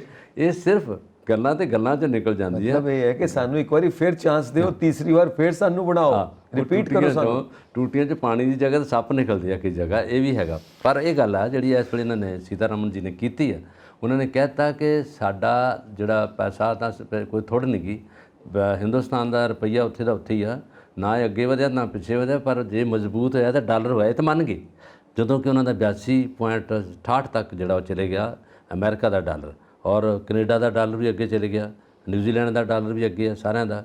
ਪਰ ਇਹਨਾਂ ਨੂੰ ਇਹ ਪੁੱਛੇ ਵੀ ਜੇ ਭਲੇ ਮਾਨਸੋ ਜਦੋਂ ਡਾਲਰ ਇੱਥੇ ਆਊਗਾ ਉਹਦੇ ਕਿੰਨੇ ਪੈਸੇ ਵੱਟੇ ਜਾਣਗੇ। ਜਦੋਂ ਡਾਲਰ ਆਪਾਂ ਮਲਟੀਪਲਾਈ ਕਰਾਂਗੇ ਇੱਥੇ ਡਾਲਰ ਤੋਂ, ਉਹਦਾ ਉਹ ਜਿਹੜਾ ਮੁੰਡਾ ਲੈ ਕੇ ਆਇਆ ਉਹਨੂੰ ਤਾਂ ਪੈਸੇ ਗਏ ਮਿਲ, ਪਰ ਜਿਹੜੇ ਬੰਦੇ ਨੇ ਇੱਥੇ ਚੀਜ਼ਾਂ ਖਰੀਦਣੀਆਂ ਜਾਂ ਕਰਨੀਆਂ ਮੁੜ ਕੇ ਉਹਦਾ ਕੀ ਬਣੂਗਾ ਸਾਰਿਆਂ ਦਾ। ਗੱਲ ਇਹ ਹੈ ਆ ਸਾਡੇ ਘਰ ਰੋਟੀ ਪੱਕੀ ਹੈ ਕਿ ਨਹੀਂ ਪੱਕੀ ਹੈ, ਮੁੱਦਾ ਇਹ ਨਹੀਂ ਹੈ, ਤੁਹਾਨੂੰ ਭੁੱਖ ਕਿਉਂ ਲੱਗੀ ਹੈ। ਬਸ ਗੱਲ ਇਹ ਹੈ। ਹਾਂ ਦੇਖੋ ਡਾਲਰ ਦੇ ਮੁਕਾਬਲੇ ਰੁਪਈਆ ਹੋ ਗਿਆ ਕਮਜ਼ੋਰ। ਹਾਂ ਅਸੀਂ ਜਿਹੜਾ ਮਾਲ ਖਰੀਦਾਂਗੇ ਪੇਮੈਂਟ ਵੱਧ ਦੇਣੀ ਪਊਗੀ, ਜਿਹੜਾ ਮਾਲ ਵੇਚਾਂਗੇ ਪੇਮੈਂਟ ਘੱਟ ਮਿਲੂ। ਦੋਨੋਂ ਪਾਸੇ ਨੁਕਸਾਨ। ਜੇ ਇਧਰੋਂ 100% ਤੇ ਉਧਰੋਂ ਵੀ 100%, ਅਸੀਂ ਤੇ 200% ਦੇ ਘਾਟੇ ਤੇ ਜਾ ਰਹੇ ਹਾਂ। ਫਿਰ ਸਸਤਾ ਕੀ ਤੇ ਮਹਿੰਗਾ ਕੀ, ਇਹ 'ਚ ਕੀ ਪਤਾ ਲੱਗਾ ਵੀ ਕੀ ਮਹਿੰਗਾ ਤੇ ਕੀ ਸਸਤਾ ਹੈਗਾ। ਇਹ ਪਤਾ ਉਹਨੂੰ ਲੱਗਣਾ ਜਿਹੜਾ ਵਿਚਾਰਾ ਬੰਦਾ ਉੱਥੇ ਕੰਮ ਕਰ ਰਿਹਾ, ਜਿਹਨੇ ਆਪਣੇ ਘਰ ਲਈ ਸਾਰਾ ਕੁਝ ਸਮਾਨ ਲਿਆਉਣਾ। ਸੈਂਟਰ ਨੂੰ ਨਹੀਂ ਪਤਾ ਲੱਗਣਾ, ਇਹ ਵਿੱਤ ਮੰਤਰੀ ਜਾਂ ਉਹਨਾਂ ਨੂੰ ਨਹੀਂ ਸਮਝ ਹੈਗੀ। ਉਹਨਾਂ ਤਾਂ ਉਹ ਕਰਦੇ ਗਏ ਤਾਂ ਹੋਏ ਸੀ ਸਬਜ਼ੀ ਖਰੀਦਣ। ਹਾਂ ਫੋਟੋਆਂ ਵੀ ਤੁਸੀਂ ਦੇਖੀਆਂ ਹੋਣਗੀਆਂ। ਹਾਂ ਮੈਂ ਵੇਖਿਆ, ਮਿਲੇ ਆਪਾਂ ਮਿਲੇ ਵੀ ਆ ਕਿ ਬਹੁਤ ਵਾਰੀ। ਅੱਛਾ ਤੁਸੀਂ ਵੀ ਉੱਥੇ ਸਬਜ਼ੀ ਲੈ ਰਹੇ ਸੀ? ਜੀ ਆਪਾਂ ਮਿਲੇ ਆ, ਪਰ ਦੂਰ। ਮੈਂ ਕਿਹਾ ਵੀ ਇਹ ਕਰਕੇ ਵੀ ਜੇ ਤੁਹਾਡੇ ਨਾਲ ਗੱਲ ਕੀਤੀ ਤੇ ਇਹ ਨਾ ਹੋਵੇ ਵੀ ਮੈਨੂੰ ਗੋਭੀ ਮਹਿੰਗੀ ਮਿਲ ਜੇ ਹੋਰ। ਉਹਨੇ ਕਹਣਾ ਇਹਨਾਂ ਦੋਵਾਂ ਕੋਲ ਪੈਸੇ ਹੈਗੇ ਆ। ਪਰ ਮਤਲਬ ਗੱਲ ਇਹ ਕਾਮਨ ਮੈਨ ਦੀ, ਜਿਹੜਾ ਗਰੀਬ ਲੋਕ ਹੈਗਾ ਉਹਦੀ ਗੱਲ ਤਾਂ ਪਹਿਲਾਂ ਕਰੋ। ਜਿਹੜਾ ਹੈਗਾ ਤਕੜਾ ਲੋਕ, ਜਿਹੜੇ ਸਾਡੇ NRI ਵੀਰ ਆ, ਉਹਨਾਂ ਨੂੰ ਕੋਈ ਇਹਦੇ ਘਾਟੇ ਦੀ ਗੱਲ ਨਹੀਂ। ਪਰ ਜਿਹੜਾ ਕਾਮਨ ਮੈਨ ਆ, ਜਿਹੜਾ ਦਿਹਾੜੀਦਾਰ, ਮੈਂ ਉਹਦੀ ਗੱਲ ਕਰ ਰਿਹਾ। ਜਿਹੜਾ ਵਿਚਾਰਾ ਗਰੀਬ ਆ, ਜਿਹਨੇ ਦਿਹਾੜੀ ਕਮਾਉਣੀ ਆ, ਜਿਹਦੇ ਕੋਲ ਆਪਣੇ ਘਰ ਦੀ ਛੱਤ ਨਹੀਂ, ਜਿਹਦੇ ਘਰ ਆਟਾ ਨਹੀਂ ਗਾ, ਜਿਹਦੇ 'ਚ ਭੜੋਲੀ ਨਹੀਂ, ਜਿਹਦੇ 'ਚ ਭੜੋਲਾ ਨਹੀਂ, ਜਿਹਦੇ 'ਚ ਉਹਨੇ ਤਵਾ ਨਹੀਂ, ਪਰਾਤ ਨਹੀਂ, ਉਹ ਬੰਦੇ ਦੀ ਗੱਲ ਕੌਣ ਕਰੂਗਾ? ਉਹ ਬੰਦੇ ਦੀ ਗੱਲ ਤਾਂ ਨਾ ਤਾਂ ਫਾਈਨਾਂਸ ਮਿਨਿਸਟਰ ਨੇ ਕਰਨੀ ਹੈ, ਨਾ ਕਿਸੇ MLA ਨੇ ਕਰਨੀ ਹੈ। ਉਹਨਾਂ ਕਹਿਣਾ ਕੋਈ ਗੱਲ ਨਹੀਂ, ਦੂਰ ਆਓ। ਜੇ ਅਸੀਂ ਲੰਗਰ ਵੀ ਲਾਉਂਦੇ ਹਾਂ ਜਾਂ ਕੁਝ ਕਰਦੇ ਵੀ ਹਾਂ ਤਾਂ ਵਿਚਾਰੇ ਫਿਰ ਦੂਰ ਚਲੇ ਜਾਂਦੇ ਆ ਜੀ। ਉੱਥੇ ਲੰਗਰ 'ਚ ਵੀ ਉਹ ਲੋਕ ਆਉਂਦੇ ਜਿਹੜੇ VIP ਟਾਈ ਲਾ ਕੇ ਆਉਣ ਵਾਲੇ ਆ, ਜਿਹੜੇ ਪੈਂਟ ਕੋਟ ਪਾ ਕੇ ਆਉਣ ਵਾਲੇ ਆ। ਇੱਕ ਆਦਮੀ ਦੀ ਬੜੀ ਇੱਕ ਸਾਈਕੀ ਗੱਲ ਹੈ ਜਿਹੜੀ ਅਸੀਂ ਕਰਦੇ ਹਾਂ। ਉਹਦੇ 'ਚ ਅਸੀਂ ਕੁੱਤਿਆਂ ਨੂੰ ਭਜਾ ਦਿੰਦੇ ਹਾਂ, ਗਰੀਬ ਬੰਦਿਆਂ ਨੂੰ ਵੀ ਭਜਾ ਦਿੰਦੇ ਹਾਂ, ਬੰਦੇ ਸੂਟਡ ਬੂਟਡ ਉਹੀ ਪੈਂਦੇ ਆ। ਇਹ ਗੱਲ ਸਾਡੇ ਅੰਦਰ ਜਿਹੜੀ ਆ ਜੇ ਉਹ ਪੱਕੀ ਨਹੀਂ ਹੋਈ ਕਿ ਅਸੀਂ ਉਹਨਾਂ ਲੋਕਾਂ ਦੀ ਗੱਲ ਕਰੀਏ ਜਿਹੜੇ ਲੋੜਵੰਦ ਆ। ਨਾ ਤਾਂ ਸੈਂਟਰ ਕਰ ਰਹੀ ਆ, ਨਾ ਸਟੇਟ ਕਰ ਰਿਹਾ, ਨਾ ਕੋਈ ਆਮ ਆਦਮੀ ਕਰ ਰਿਹਾ। ਪਰ ਕੁਝ ਸੰਸਥਾਵਾਂ ਹੈਗੀਆਂ ਨੇ, ਗੁਰੂ ਮਹਾਰਾਜ ਦੇ ਘਰ ਨੇ, ਜਿਹੜੀਆਂ ਧਾਰਮਿਕ ਸੰਸਥਾਵਾਂ, ਦਰਬਾਰ ਸਾਹਿਬ ਹੈ, ਜਿੱਥੇ ਜਾਂਦੇ ਲੋਕ ਔਰ ਵੰਨ ਸੁਵੰਨਾ ਜਿਹੜਾ ਹਰ ਤਰ੍ਹਾਂ ਦਾ ਲੰਗਰ ਖਾਂਦੇ ਆ, ਬੜਾ ਕੁਝ ਉੱਥੋਂ ਢਿੱਡ ਭਰਦੇ। ਪਰ ਮੇਰੀ ਗੱਲ ਫਿਰ ਉੱਥੇ ਆ ਜਾਂਦੀ ਨਾ ਕਿ ਅਸੀਂ ਉੱਥੋਂ ਸੈਂਟਰ ਤੋਂ ਕਿਹੜੀ ਗੱਲ ਕਰਦੇ ਹਾਂ? ਡਾਲਰ ਦੀ। ਡਾਲਰ ਤੋਂ ਬਾਅਦ ਅਸੀਂ ਗੱਲ ਕਰਦੇ ਹਾਂ ਦਾਲ ਅਤੇ ਰੋਟੀ ਦੀ, ਹੈ ਨਾ। ਦਾਲ ਅਤੇ ਰੋਟੀ ਕਿੱਥੇ ਮਿਲਦੀ ਹੈ? ਧਾਰਮਿਕ ਸੰਸਥਾਵਾਂ 'ਚ। ਉੱਥੇ ਸਾਰਾ ਕੁਝ ਮਿਲੂ। ਉੱਥੇ ਲੋਕ ਢਿੱਡ ਭਰ ਕੇ ਰੋਟੀ ਖਾਣਗੇ, ਫਿਰ ਤੁਰਨ ਜੋਗੇ ਹੋਣਗੇ, ਜੀਉਣ ਜੋਗੇ ਹੋਣਗੇ। ਅਸੀਂ ਜਿਹੜੇ ਨਾਅਰੇਬਾਜ਼ੀ ਆ, ਜੋ ਅਸੀਂ ਉਹਨਾਂ ਦੇ ਭਾਸ਼ਣਬਾਜ਼ੀ, ਉਹ ਸੁਣ ਕੇ ਕਮਲੇ ਹੋਣ ਤੱਕ ਹੋ ਜਾਂਦੇ। ਗੱਲ ਇਹ ਹੈ, ਵਿਦੇਸ਼ੀ ਜਿਹੜੀਆਂ ਕੰਪਨੀਆਂ ਨੇ, ਜਿਹੜੀਆਂ ਵਿਦੇਸ਼ੀ ਡਾਟਾ ਰਿਲੀਜ਼ ਕਰਦੀਆਂ ਨੇ, ਏਜੰਸੀਜ਼ ਨੇ, ਉਹ ਕੁਝ ਹੋਰ ਕਹਿ ਰਹੀਆਂ ਨੇ ਅੰਕੜੇ। ਭਾਰਤ ਸਰਕਾਰ ਦੇ ਰਿਜ਼ਰਵ ਬੈਂਕ ਆਫ ਇੰਡੀਆ ਦੇ ਅੰਕੜੇ ਕੁਝ ਹੋਰ ਕਹਿ ਰਹੇ ਨੇ, ਜਨਤਾ ਦੀ ਹਾਲਤ ਕੁਝ ਹੋਰ ਕਹਿ ਰਹੀ ਹੈ। ਬਿਲਕੁਲ ਸਹੀ ਗੱਲ। ਹੁਣ ਸੱਚਾਈ ਕਿੱਥੇ ਹੈ ਇਹ ਕੁਛ ਨਹੀਂ ਪਤਾ। ਅੰਕੜਿਆਂ ਦਾ ਸਾਨੂੰ ਸਭ ਨੂੰ ਪਤਾ ਕਿ ਉਹਦੇ 'ਚ ਮੈਨੀਪੂਲੇਸ਼ਨਸ ਹੁੰਦੀਆਂ ਨੇ, ਫੇਰ ਬਦਲ ਹੁੰਦੇ ਨੇ, ਆਪਣੇ ਆਪ ਨੂੰ ਬਿਹਤਰ ਦਿਖਾਣਾ, ਆਪਣੇ ਆਪ ਨੂੰ ਮਜ਼ਬੂਤ ਦਿਖਾਣਾ, ਇਹ ਹੁੰਦਾ। ਪਰ ਉਸ ਬੰਦੇ ਨੂੰ ਪੁੱਛੋ ਜਿਹਨੂੰ ਰੋਟੀ ਨਹੀਂ ਮਿਲੀ, ਉਹਨੂੰ ਪੁੱਛੋ ਰੁਪਈਆ ਕਿੰਨਾ ਮਜ਼ਬੂਤ ਹੋ ਰਿਹਾ ਹੈ ਜਾਂ ਕਿੰਨਾ ਕਮਜ਼ੋਰ ਹੋ ਰਿਹਾ ਹੈ, ਡਾਲਰ ਕਿੰਨਾ ਮਜ਼ਬੂਤ ਹੋ ਰਿਹਾ, ਕਿੰਨਾ ਕਮਜ਼ੋਰ ਹੋ ਰਿਹਾ, ਭਾਰਤ ਦੀ ਅਰਥ ਵਿਵਸਥਾ ਕਿੱਥੇ ਖੜੀ ਹੈ, ਉਹਨੂੰ ਪੁੱਛੋ। ਮੈਂ ਇੱਕ ਛੋਟੀ ਜਿਹੀ ਐਗਜ਼ਾਮਪਲ ਦੇਣਾ। ਉਹ ਨਿੱਕੇ ਨਿੱਕੇ ਬੱਚੇ ਨੇ ਨਾ, ਜਿਹੜੇ ਨਿੱਕੇ ਨਿੱਕੇ ਤਿਰੰਗੇ ਝੰਡੇ ਵੇਚਦੇ ਨੇ ਟ੍ਰੈਫਿਕ ਸਿਗਨਲ ਦੇ ਉੱਤੇ, ਜਦੋਂ 26 ਜਨਵਰੀ ਹੁੰਦੀ ਹੈ ਤੇ 15 ਅਗਸਤ ਹੁੰਦੀ ਹੈ। ਉਹ ਮਜ਼ਦੂਰਾਂ ਦੇ ਬੱਚੇ ਜਾਂ ਉਹ ਗਰੀਬਾਂ ਦੇ ਬੱਚੇ, ਉਹਨਾਂ ਨੂੰ ਇਹ ਨਹੀਂ ਪਤਾ ਹੁੰਦਾ ਕਿ 26 ਜਨਵਰੀ ਦਾ ਤੇ 15 ਅਗਸਤ ਦਾ ਮਤਲਬ ਕੀ ਹੈ। ਉਹਨਾਂ ਨੂੰ ਇੰਨਾ ਪਤਾ ਹੁੰਦਾ ਹੈ ਇਹ 3 ਰੁਪਏ ਦਾ ਝੰਡਾ ਮੈਂ ਬਾਜ਼ਾਰੋਂ ਲੈ ਕੇ ਆਇਆ ਸੀ ਤੇ 5 ਰੁਪਏ ਦਾ ਵਿਕੂਗਾ ਤੇ ਹਰ ਝੰਡੇ ਪਿੱਛੇ 2 ਰੁਪਏ ਬਚਣਗੇ। ਜੇ 50 ਝੰਡੇ ਵਿਕ ਗਏ ਤੇ 100 ਰੁਪਏ ਦਿਹਾੜੀ ਮੇਰੀ ਪੈ ਜੂਗੀ। ਉਹਨੂੰ ਇੰਨਾ ਹੀ ਕੀ ਪਤਾ। ਪਰ ਗੱਲ ਇੱਥੇ ਆ ਕੇ ਵੀ ਹੈ, ਜਿੱਦਾਂ ਲੋਕ ਖਾਣਾ ਮੁਹਾਵਰੇ ਆ, ਉਹ ਕਹਿੰਦੇ ਨੇ ਢਿੱਡ ਨਹੀਂ ਪਈਆਂ ਰੋਟੀਆਂ ਤੇ ਸਭੇ ਗੱਲਾਂ ਖੋਟੀਆਂ। ਜਦੋਂ ਆਂਦਾ ਨਾ ਕਿਸੇ ਨੇ ਭੁੱਖੇ ਦੇ ਅੱਗੇ ਬਾਤ ਪਾਈ ਤਾਂ ਉਹ ਆਂਦਾ ਵੀ ਬਾਤ ਪਾਵਾਂ ਬਤੌਲੀ ਪਾਵਾਂ ਤੇ ਤਾਂ ਕੀ ਅੱਗੇ ਹੈ, ਕੀ ਆਂਦਾ? ਉਹ ਆਂਦਾ ਇਹ ਰੋਟੀ ਮਤਲਬ ਹੈਗਾ ਕਿ ਭੁੱਖੇ ਨੇ ਗੱਲ ਰੋਟੀ ਦੀ ਗੱਲ ਕਰਨੀ ਆ, ਰੱਜੇ ਨੇ ਗੱਲ ਕਰਨੀ ਆ ਬਾਹਰਲੇ ਦੇਸ਼ਾਂ ਦੀ ਤੇ ਹਵਾ 'ਚ ਉਡਾਰੀਆਂ ਮਾਰਨੀ ਜਹਾਜ਼ਾਂ ਦੀ, ਹੈ ਨਾ। ਤੇ ਜਿਹੜਾ ਗਰੀਬ ਆਦਮੀ ਉਹਨੇ ਤੇ ਵਿਚਾਰੇ ਨੇ ਕਹਿਣਾ ਰੇੜਾ ਮਿਲ ਜੇ, ਹੈ ਨਾ, ਰਿਕਸ਼ੇ 'ਤੇ ਬਹਿਣ ਜੋਗਾ ਵੀ ਨਹੀਂਗਾ। ਪਰ ਅਸੀਂ ਉਹ ਗੱਲ ਨਹੀਂ ਕਰਦੇ ਜਿਹੜਾ ਤੁਸੀਂ ਕਿਹਾ ਵੀ ਇਹ ਗੱਲ ਦਾ ਨਿਰਣਾ ਕਿੱਦਾਂ ਹੋਊਗਾ। ਨਿਰਣਾ ਉਹ ਹੁੰਦਾ ਜ਼ਮੀਨ 'ਤੇ ਬੈਠੇ ਲੋਕਾਂ ਨੂੰ ਪੁੱਛੋ, ਜਿਹੜੇ ਫੁੱਟਪਾਥ 'ਤੇ ਬੈਠੇ ਵਿਚਾਰੇ ਉੱਥੇ ਬੈਠੇ ਰੋਟੀ ਮੰਗ ਰਹੇ, ਉਹਨਾਂ ਕੋਲ ਪੁੱਛੋ। ਜਿਹੜੇ ਨੰਗੇ ਪੈਰੀਂ ਤੁਰ ਰਹੇ ਆ ਬੱਚੇ, ਉਹਨਾਂ ਨੂੰ ਪੁੱਛੋ। ਉਹਨਾਂ ਕੋਲ ਪਤਾ ਲੱਗਦਾ ਕਿ ਆਹ ਭਾਸ਼ਣ ਕੀ ਆ, ਡਾਲਰ ਦਾ ਰੇਟ ਕਿੱਥੇ ਹੈ ਗਿਆ ਤੇ ਰੁਪਈਆ ਕਿੱਥੇ ਬੈਠਾ, ਇਹ ਗੱਲਾਂ ਉੱਥੇ ਪਤਾ ਲੱਗਦੀਆਂ ਜ਼ਮੀਨ ਤੇ। ਬਿਲਕੁਲ ਪ੍ਰੈਕਟੀਕਲੀ ਜ਼ਮੀਨੀ ਸੱਚਾਈ ਕੁਝ ਹੋਰ ਹੁੰਦੀ ਹੈ। 에ਅਰ ਕੰਡੀਸ਼ਨ ਕਮਰਿਆਂ 'ਚ ਬਹਿ ਕੇ ਜਿਹੜੀਆਂ ਪਾਲਿਸੀਆਂ ਬਣਦੀਆਂ ਨੇ ਨਾ, ਉਹ ਜ਼ਰੂਰ ਬਣਾ ਲਓ, ਪਰ ਇਸ ਵਕਤ ਟਾਈਮ ਹੈ ਕਿ ਲੋਕਾਂ ਦੇ ਵਿੱਚ ਵਿਚਰੋ, ਲੋਕਾਂ ਦੇ ਵਿੱਚ ਵਿਚਰ ਕੇ ਪਾਲਿਸੀਆਂ ਬਣਾਓ, ਤਾਂ ਪਤਾ ਲੱਗੂਗਾ ਅਰਥ ਵਿਵਸਥਾ ਕਿੱਥੇ ਖੜੀ ਹੈ ਤੇ ਰੁਪਈਆ ਕਿੰਨਾ ਮਜ਼ਬੂਤ ਹੋਇਆ ਤੇ ਡਾਲਰ ਕਿੰਨਾ ਮਜ਼ਬੂਤ ਹੋਇਆ। ਯੈਸ। ਸੋ ਅੱਗੇ ਚੱਲਦੇ ਹਾਂ ਜੀ। ਆਪਾਂ ਕਹਿੰਦੇ ਨੇ ਕਿ ਇੱਕ ਇਮਾਨਦਾਰੀ ਦੀ ਗੱਲ ਕਰ ਲੈਂਦੇ, ਚਲੋ ਕੁਝ ਰਿਲੈਕਸ ਹੋ ਜਾਈਏ। ਸਾਰਾ ਹੀ ਬਹੁਤ ਜ਼ਿਆਦਾ ਪ੍ਰੈਸ਼ਰ ਹੋ ਗਿਆ ਸਾਡਾ ਦੇਸ਼ ਇਮਾਨਦਾਰਾਂ ਦਾ ਬਿਲਕੁਲ ਜੀ ਹੈਗਾ, ਔਰ ਬਿਲਕੁਲ ਹੀ ਇੰਨਾ ਪ੍ਰੈਸ਼ਰ ਹੋ ਗਿਆ ਹੈ ਸਾਡੇ ਸਟੂਡੀਓ ਦੇ ਵਿੱਚ, ਸਾਰੀਆਂ ਪ੍ਰੈਸ਼ਰ ਵਾਲੀਆਂ ਗੱਲਾਂ। ਹੁਣ ਥੋੜਾ ਪ੍ਰੈਸ਼ਰ ਸਾਡੇ ਦਰਸ਼ਕ ਨਾ ਜਿਹੜੇ ਜਦੋਂ ਪ੍ਰੋਗਰਾਮ ਦੇਖਦੇ ਤਾਂ ਉਹਨਾਂ ਕਹਿਣਾ ਯਾਰ ਬੰਦ ਕਰੋ, ਇਹ 'ਚ ਤਾਂ ਗੱਲਾਂ ਘੁਟਾਲੇ ਦੀਆਂ, ਬਹੁਤ ਹੀ ਪ੍ਰੈਸ਼ਰ ਹੋ ਅੱਗੇ ਵੀ ਸਾਰਾ ਕੁਝ ਹੈਗਾ, ਕੋਈ ਚੱਜ ਦੀ ਗੱਲ ਵੀ ਹੈਗੀ ਹੈ। ਹਾਂ, ਚੱਜ ਦੀ ਗੱਲ ਕਿਉਂ ਨਹੀਂ ਹੈ, ਆਪਾਂ ਅਮਰੀਕਾ ਦੀ ਗੱਲ ਕਰਾਂਗੇ ਜ਼ਰੂਰ। ਕਹਿੰਦੇ ਜੀ ਇੱਕ ਬੰਦੇ ਦਾ ਬਟੂਆ ਗਵਾਚ ਗਿਆ ਅਮਰੀਕਾ ਦੇ ਵਿੱਚ, ਤੇ ਫਿਰ ਉਹਨੂੰ ਘਰ ਮਿਲਿਆ ਉਹਦੇ ਬਟਾਲਾ ਦੇ ਵਿੱਚ ਭਾਰਤ ਵਿੱਚ। ਅਮਰੀਕਾ 'ਚ ਗਵਾਚਿਆ ਹੋਇਆ ਬਟੂਆ ਬਟਾਲਾ 'ਚ ਕਿਵੇਂ ਮਿਲ ਜਾਂਦਾ ਹੈ ਪੰਜਾਬ ਦੇ ਵਿੱਚ ਆ ਕੇ, ਇਹ ਮੈਨੂੰ ਦੱਸੋ ਤੁਸੀਂ। ਵੈਸੇ ਤਾਂ ਗੱਲ ਇਹ ਜਾਦੂਗਰ ਦੀ ਲੱਗਦੀ ਹੈ, ਜਿੱਦਾਂ ਜਾਦੂਗਰ ਕਹਿੰਦੇ ਕਿ ਆਹ ਲੈ ਬਟੂਆ ਘੁਮਾ ਕੇ ਆਉਂਦੇ ਆ ਨਾ, ਤੇ ਆ ਬਟੂਆ ਅਮਰੀਕਾ ਤੋਂ ਆਇਆ ਤੇ ਲੈ ਫੜ ਬਟਾਲੇ 'ਚ, ਇਹ ਤਾਂ ਗੱਲ ਉਹ ਹੈ। ਪਰ ਪ੍ਰੈਕਟੀਕਲ ਵਿਵਹਾਰਕ ਗੱਲ ਇਹ ਹੈਗੀ ਆ ਕਿ ਇਹ ਕੋਈ ਉੱਥੇ ਡਾਕਟਰ ਸੀਗਾ ਜਿਹੜਾ ਲਾਸ ਐਂਜਲਿਸ ਗਿਆ ਅਮਰੀਕਾ। ਉੱਥੇ ਜਾਣ ਤੋਂ ਬਾਅਦ ਉਹਨੇ ਰਿਸ਼ਤੇਦਾਰਾਂ ਨੂੰ ਮਿਲਿਆ, ਘੁੰਮੇ ਆਲੇ ਦੁਆਲੇ ਬਾਜ਼ਾਰਾਂ 'ਚ, ਫਿਰ ਦਰਬਾਰ ਸਾਹਿਬ ਕਿਤੇ ਗੁਰਦੁਆਰਾ ਸਾਹਿਬ ਮੱਥਾ ਟੇਕਿਆ ਉਹਨੇ। ਉੱਥੇ ਕਿਤੇ ਮੱਥਾ ਟੇਕਣ ਲੱਗੇ ਤੇ ਉੱਥੇ ਬਟੂਆ ਡਿੱਗ ਪਿਆ। ਬਟੂਆ ਡਿੱਗਣ ਤੋਂ ਬਾਅਦ ਉਹ ਜਦੋਂ ਘਰ ਆਇਆ, ਪੈਸੇ ਤਾਂ ਕੋਈ ਹੋਰ ਹੋਣਗੇ, ਵਰਤ ਵੁਰਤ ਲਏ ਉਹਨੇ ਪੈਸੇ। ਜਦੋਂ ਆਪਾਂ ਬਾਹਰ ਜਾਂਦੇ ਹਾਂ, ਵੈਸੇ ਜਿਹੜੇ ਜਿਹਨਾਂ ਕੋਲ ਤੁਸੀਂ ਜਾਂਦੇ ਜੇ ਉਹ ਤੁਹਾਡੇ ਰਿਸ਼ਤੇਦਾਰ ਬਿਲਕੁਲ ਬਿਲਕੁਲ, ਤੁਹਾਨੂੰ ਬਟੂਆ ਕੱਢਣ ਦੀ ਲੋੜ ਹੀ ਨਹੀਂ ਪੈਂਦੀ। ਉਹਨੇ ਨਹੀਂ ਵੇਖਿਆ, ਜਦੋਂ ਘੁੰਮਿਆ ਫਿਰਿਆ ਉੱਥੇ, ਜਦੋਂ ਆਪਣੇ ਰਿਸ਼ਤੇਦਾਰਾਂ ਨੂੰ ਮਿਲਿਆ, ਜਦੋਂ ਵਾਪਸ ਉੱਥੇ ਵੇਖਿਆ ਤੇ ਬਟੂਆ ਦੇ ਕੋਲ ਹੈ ਨਹੀਂ। ਉੱਥੇ ਉਹਨੇ ਸਾਰਿਆਂ ਕੋਲ ਤਬਦੀਸ਼ ਕੀਤੀ, ਨਹੀਂ ਮਿਲਿਆ। ਫਿਰ ਉਹ ਆ ਗਿਆ ਇੱਥੇ। ਆਉਣ ਤੋਂ ਬਾਅਦ ਉੱਥੇ ਕੋਈ ਗੁਰਦੁਆਰੇ, ਉੱਥੋਂ ਦਾ ਕੋਈ ਅੰਗਰੇਜ਼ ਜਿਹੜਾ ਅਮਰੀਕਨ, ਉਹ ਗਿਆ, ਉਹਨੇ ਵੇਖਿਆ ਤੇ ਗ੍ਰੰਥੀ, ਉਹਨੇ ਜਦੋਂ ਬਟੂਆ ਵੇਖਿਆ, ਉਹਨੇ ਬਟੂਆ ਲੈ ਕੇ ਤੇ ਉੱਥੇ ਦੇ ਗ੍ਰੰਥੀ ਸੀ ਜਿਹੜੇ ਗੁਰੂ ਸਾਹਿਬ ਦਾ ਉੱਥੇ ਕਰਦੇ ਸਿਰਜਣਾ ਸਾਰਾ ਕੁਝ, ਉਹਨਾਂ ਨੂੰ ਉਹਨੇ ਕਿਹਾ ਕਿ ਆ ਕੋਈ ਬਟੂਆ ਦੇਖੋ ਕਿਹਦਾ ਹੈਗਾ। ਉਹਨੇ ਵੇਖਿਆ ਤੇ ਬਟੂਆ, ਉਹਨੇ ਕਿਹਾ ਸੀ ਫੋਟੋ ਹੈ ਨਹੀਂ, ਐਡਰੈਸ ਵੀ ਹੈ ਨਹੀਂ, ਕੀ ਹੈ ਯਾਰ। ਪੈਸੇ ਉਹ 'ਚ ਬਹੁਤ ਸੀਗੇ, ਕੋਈ 5-6 ਹਜ਼ਾਰ ਤੋਂ ਉੱਪਰ ਪੈਸਾ ਸੀਗਾ। ਉਹਨਾਂ ਨੇ ਕਿਹਾ ਹੁਣ ਕੀ ਕੀਤਾ ਜਾਵੇ, ਗੁਰੂ ਘਰ ਦੇ ਅਸਥਾਨ ਤੋਂ ਮਿਲਿਆ, ਉਹਨੂੰ ਕਿਸੇ ਤਰੀਕੇ ਨਾਲ ਪਹੁੰਚਾਇਆ ਜਾਵੇ। ਲਓ ਜੀ, ਉਸ ਸਰਬਜੀਤ ਨੇ ਜਦੋਂ ਵੇਖਿਆ ਤੇ ਵਿੱਚੋਂ ਪੈਨ ਜਿਹੜਾ ਨੰਬਰ ਉਹਦਾ ਮਿਲ ਗਿਆ, ਪੈਨ ਕਾਰਡ ਮਿਲ ਗਿਆ ਉਹਦੇ 'ਚੋਂ। ਉਹਨੇ ਵੇਖਿਆ ਨੰਬਰ ਤਾਂ ਉਹਨੇ ਕਿਹਾ ਵੀ ਇਹ 'ਚੋਂ ਤਾਂ ਪਤਾ ਨਹੀਂ ਲੱਗਣਾ, ਫੋਟੋ ਹੀ ਨਹੀਂ ਲੱਗੀ। ਉਹ ਜਦੋਂ ਕੁਦਰਤੀ ਉਹ ਫਿਰ ਕਿਤੇ ਜਲੰਧਰ ਆਇਆ, ਜਲੰਧਰ ਆ ਕੇ ਇਨਕਮ ਟੈਕਸ ਦੇ ਦਫ਼ਤਰ ਗਿਆ। ਇਨਕਮ ਟੈਕਸ ਦੇ ਦਫ਼ਤਰ ਤੋਂ ਉਹਨਾਂ ਨੂੰ ਦਿਖਾਇਆ ਨੰਬਰ ਤੋਂ ਬਾਅਦ ਫੋਟੋ ਨਿਕਲ ਆਉਂਦੀ ਹੈ। ਜਦੋਂ ਉਹਦਾ ਪੈਨ ਨੰਬਰ ਵੇਖਿਆ ਤੇ ਪੈਨ ਨੰਬਰ ਦੇ ਵਿੱਚੋਂ ਫੋਟੋ ਨਿਕਲੀ। ਉਹਨਾਂ ਨੇ ਕਿਹਾ ਬਟਾਲੇ ਦੇ ਡਾਕਟਰ ਆ, ਉਹਨਾਂ ਦਾ ਸਤਨਾਮ ਸਿੰਘ, ਹਾਂ ਨਿੱਜਰ ਡਾਕਟਰ ਨੇ। ਉਹਨਾਂ ਕਿਹਾ ਉਹਨਾਂ ਨੂੰ ਯਾਰ ਉਹ ਤਾਂ ਉਹ ਫੋਟੋ ਆ ਵਾ, ਲਓ ਜੀ ਲੱਭੋ ਬੰਦਾ। ਉਹਨਾਂ ਨੇ ਫਿਰ ਆਪਣਾ ਉਹ ਜਿਹੜੇ ਗ੍ਰੰਥ ਸੀ, ਉਹਨਾਂ ਨੇ ਕੋਈ ਆਪਣਾ ਮਿੱਤਰ ਭੇਜਿਆ ਉੱਥੇ। ਉਹਨਾਂ ਨੇ ਉਹਦੀ ਫੋਟੋ ਦੇ ਅਕੋਰਡਿੰਗ ਉੱਥੇ ਬਟਾਲੇ ਲੱਭ ਲਿਆ। ਬਟਾਲੇ ਮਿਲ ਕੇ ਉਹਨਾਂ ਨੂੰ ਦੱਸਿਆ ਵੀ ਆਹ ਤੁਹਾਡਾ ਬਟੂਆ। ਉਹ ਬੜਾ ਹੈਰਾਨ ਹੋਇਆ। ਉਹ ਕਹਿੰਦਾ ਯਾਰ ਮੇਰੇ ਇਸੇ ਧਰਤੀ 'ਤੇ ਪੈ ਰਹੀ ਆ, ਮੈਂ ਉਸੇ ਜ਼ਮੀਨ 'ਤੇ ਰੁਕਿਆ ਪਿਆ, ਮੈਨੂੰ ਬਟੂਆ ਅਮਰੀਕਾ ਤੋਂ ਕਿੱਦਾਂ ਆ ਗਿਆ। ਉਹ ਕਹਿੰਦੇ ਵੀ ਇਹ ਗੁਰੂ ਸਾਹਿਬ ਦੀ ਸਾਰੀ ਉਹੀ ਬਖਸ਼ਿਸ਼ ਹੋ ਗਈ ਹੈ। ਦੇਖ ਲਓ ਉੱਥੇ ਗ੍ਰੰਥੀ ਸਾਹਿਬ ਦੇ ਹੱਥ 'ਚ ਆ ਗਿਆ। ਉਹਨਾਂ ਨੇ ਉਸ ਤੋਂ ਬਾਅਦ ਲਿਆ, ਉਹਨੇ ਬੰਦੇ ਲੱਭ ਲਏ। ਲੱਭਣ ਤੋਂ ਬਾਅਦ ਇਸ ਸੋਰਸ ਨਾਲ ਉੱਥੇ ਦਾ ਉੱਥੇ ਆ ਕੇ ਪਹੁੰਚਿਆ। ਅਤੇ ਮੈਂ ਕਿਹਾ ਜੇ ਕਿਤੇ ਇਹੀ ਬਟੂਆ ਸਾਡੇ ਕਿਤੇ ਆਪਣੇ ਇੱਥੇ ਸੜਕ 'ਤੇ ਡਿੱਗਾਂ ਦਾ ਕਿਤੇ ਹੁੰਦਾ ਤਾਂ ਉਹਨਾਂ ਕਹਿਣਾ ਪੈਸੇ ਜੇਬ 'ਚ ਅਤੇ ਬਾਕੀ ਜਿਹੜਾ ਸਮਾਨ ਸੀ ਉਹ ਖੇਤਾਂ 'ਚ, ਅਤੇ ਬਟੂਆ ਉਹਨਾਂ ਪਾੜ ਕੇ ਸੁੱਟ ਦੇਣਾ ਸੀ, ਪੈਸੇ ਆਪਣੇ ਕੋਲ ਰੱਖ ਲੈਣੇ ਸੀ। ਉਸ ਧਰਤੀ ਤੋਂ ਦੇਖੋ ਕਿੱਥੇ ਦਾ ਕਿੱਥੇ ਅੰਗਰੇਜ਼ ਦੇ ਹੱਥ 'ਚ ਆਇਆ ਹੈਗਾ, ਹੈ ਕਿ ਨਹੀਂ। ਦੇਖ ਲਓ ਸਾਡੇ ਉੱਥੇ ਇਹਨਾਂ ਦੇ ਵੀਰ ਵੀ ਨੇ, ਜੇ ਉਹਨਾਂ ਦੇ ਹੱਥ 'ਚ ਆਉਂਦਾ ਉਹਨਾਂ ਵੀ ਇਹੀ ਕੰਮ ਕਰਨਾ ਕਿ ਉੱਥੇ ਆਉਂਦਾ ਲੱਭ ਕੇ ਦੇਣਾ ਸੀ ਬੰਦੇ ਨੂੰ। ਪਰ ਅੰਗਰੇਜ਼ ਜੀ ਉਹ ਕੋਲ ਨਾ ਤਾਂ ਪੰਜਾਬੀ ਪੜ੍ਹੇਗੀ ਨਾ ਉੱਥੇ ਜੋ ਕੁਛ ਹੈਗਾ ਇਹ ਹੈਗੀ ਇਹ 'ਚ ਕਰਾਮਾਤ ਹੈ, ਇਹ ਮਿਰਾਕਲ ਹੀ ਹੈ। ਦੇਖੋ ਕਿੱਥੋਂ ਉੱਡ ਕੇ ਆ ਗਿਆ। ਇਮਾਨਦਾਰੀ ਦਾ ਇਮਾਨਦਾਰੀ, ਯੈਸ, ਸੱਚਾਈ ਤਾਂ ਹੈ ਲੋਕਾਂ 'ਚ। ਸੱਚਾਈ ਨਾਲ ਹੀ ਹੈ ਸਾਰਾ ਕੁਛ। ਇਹ ਯੁੱਗ ਜਿਹੜਾ ਜੀਂਦਾ, ਜਾਂ ਅਸੀਂ ਤੁਰੇ ਫਿਰਦੇ ਹਾਂ, ਜਾਂ ਅਸੀਂ ਹੱਸਦੇ ਹਾਂ ਖੇਡਦੇ ਹਾਂ, ਇਮਾਨਦਾਰੀ ਦੇ ਨਾਂ 'ਤੇ ਸਾਰਾ ਕੁਛ ਹੈਗਾ। ਨਹੀਂ ਤਾਂ ਇਹਦੇ 'ਚ ਘਪਲੇ ਦੇ ਘਪਲਾ ਠਾਹ ਘਪਲਾ ਹੁੰਦਾ। ਬਿਲਕੁਲ ਜੀ। ਹੁਣ ਮੇਰਾ ਖਿਆਲ ਸਾਡੇ ਦਰਸ਼ਕ ਥੋੜਾ ਰਿਲੈਕਸ ਹੋ ਗਏ ਹੋਣਗੇ, ਜਿਵੇਂ ਉਹ ਫਿਲਮ 'ਚ ਹੁੰਦਾ ਨਾ ਕਿ ਬੜਾ ਟੈਨਸ਼ਨ ਵਾਲਾ ਸੀਨ ਹੋਵੇ, ਉਸ ਤੋਂ ਬਾਅਦ ਕਾਮਿਕ ਰਿਲੀਫ ਦਿੱਤੀ ਜਾਂਦੀ, ਕੋਈ ਕਾਮੇਡੀ ਸੀਨ ਆ ਜਾਂਦਾ ਹੈ। ਠੀਕ ਉਸੇ ਤਰ੍ਹਾਂ ਇਹ ਰਿਲੈਕਸ ਕਰਨ ਵਾਸਤੇ ਆਪਾਂ ਇੱਕ ਨਿਊਜ਼ ਦਿੱਤੀ ਹੈ। ਅਦਰਵਾਈਜ਼ ਤੇ ਬੜਾ ਪ੍ਰੈਸ਼ਰ ਹੋ ਗਿਆ ਸੀ, ਬਿਲਕੁਲ ਪ੍ਰੈਸ਼ਰ ਕੁੱਕਰ ਬਣਿਆ ਪਿਆ ਸੀ ਸਾਡੇ NRI ਵੀਰ ਵੀ ਖੁਸ਼ ਹੋਣਗੇ, ਜਿਹਨੇ ਸਾਡੇ ਉੱਥੇ ਪ੍ਰਵਾਸੀ ਭਾਰਤੀ ਨੇ, ਇੱਧਰ ਦੇ ਲੋਕ ਵੀ ਸਾਰੇ ਖੁਸ਼ ਹੋ ਗਏ ਇਸ ਗੱਲ। ਬਾਕੀ ਗੱਲ ਠੀਕ ਹੈ ਕਿ ਉਹ ਦਿਲੋਂ ਦੁਆਵਾਂ ਹੀ ਨਿਕਲਦੀਆਂ ਜਦੋਂ ਕਿਸੇ ਦੀ ਗਵਾਚੀ ਚੀਜ਼ ਲੱਭ ਜਾਂਦੀ ਹੈ, ਤਾਂ ਵਾਕਈ ਇਹ ਅਸੀਸਾਂ ਲੈਣ ਵਾਲੀ ਗੱਲ ਹੈ। ਸਾਨੂੰ ਸਭ ਨੂੰ ਇਦਾਂ ਦੇ ਕੰਮ ਕਰਨੇ ਚਾਹੀਦੇ ਨੇ। ਇਸੇ ਨੂੰ ਹੀ ਸਮਾਜ ਕਹਿੰਦੇ ਨੇ, ਇੱਕ ਦੂਜੇ ਦੇ ਨਾਲ ਖੜੇ ਹੋਣਾ, ਇੱਕ ਦੂਜੇ ਦੇ ਕੰਮ ਆਉਣਾ।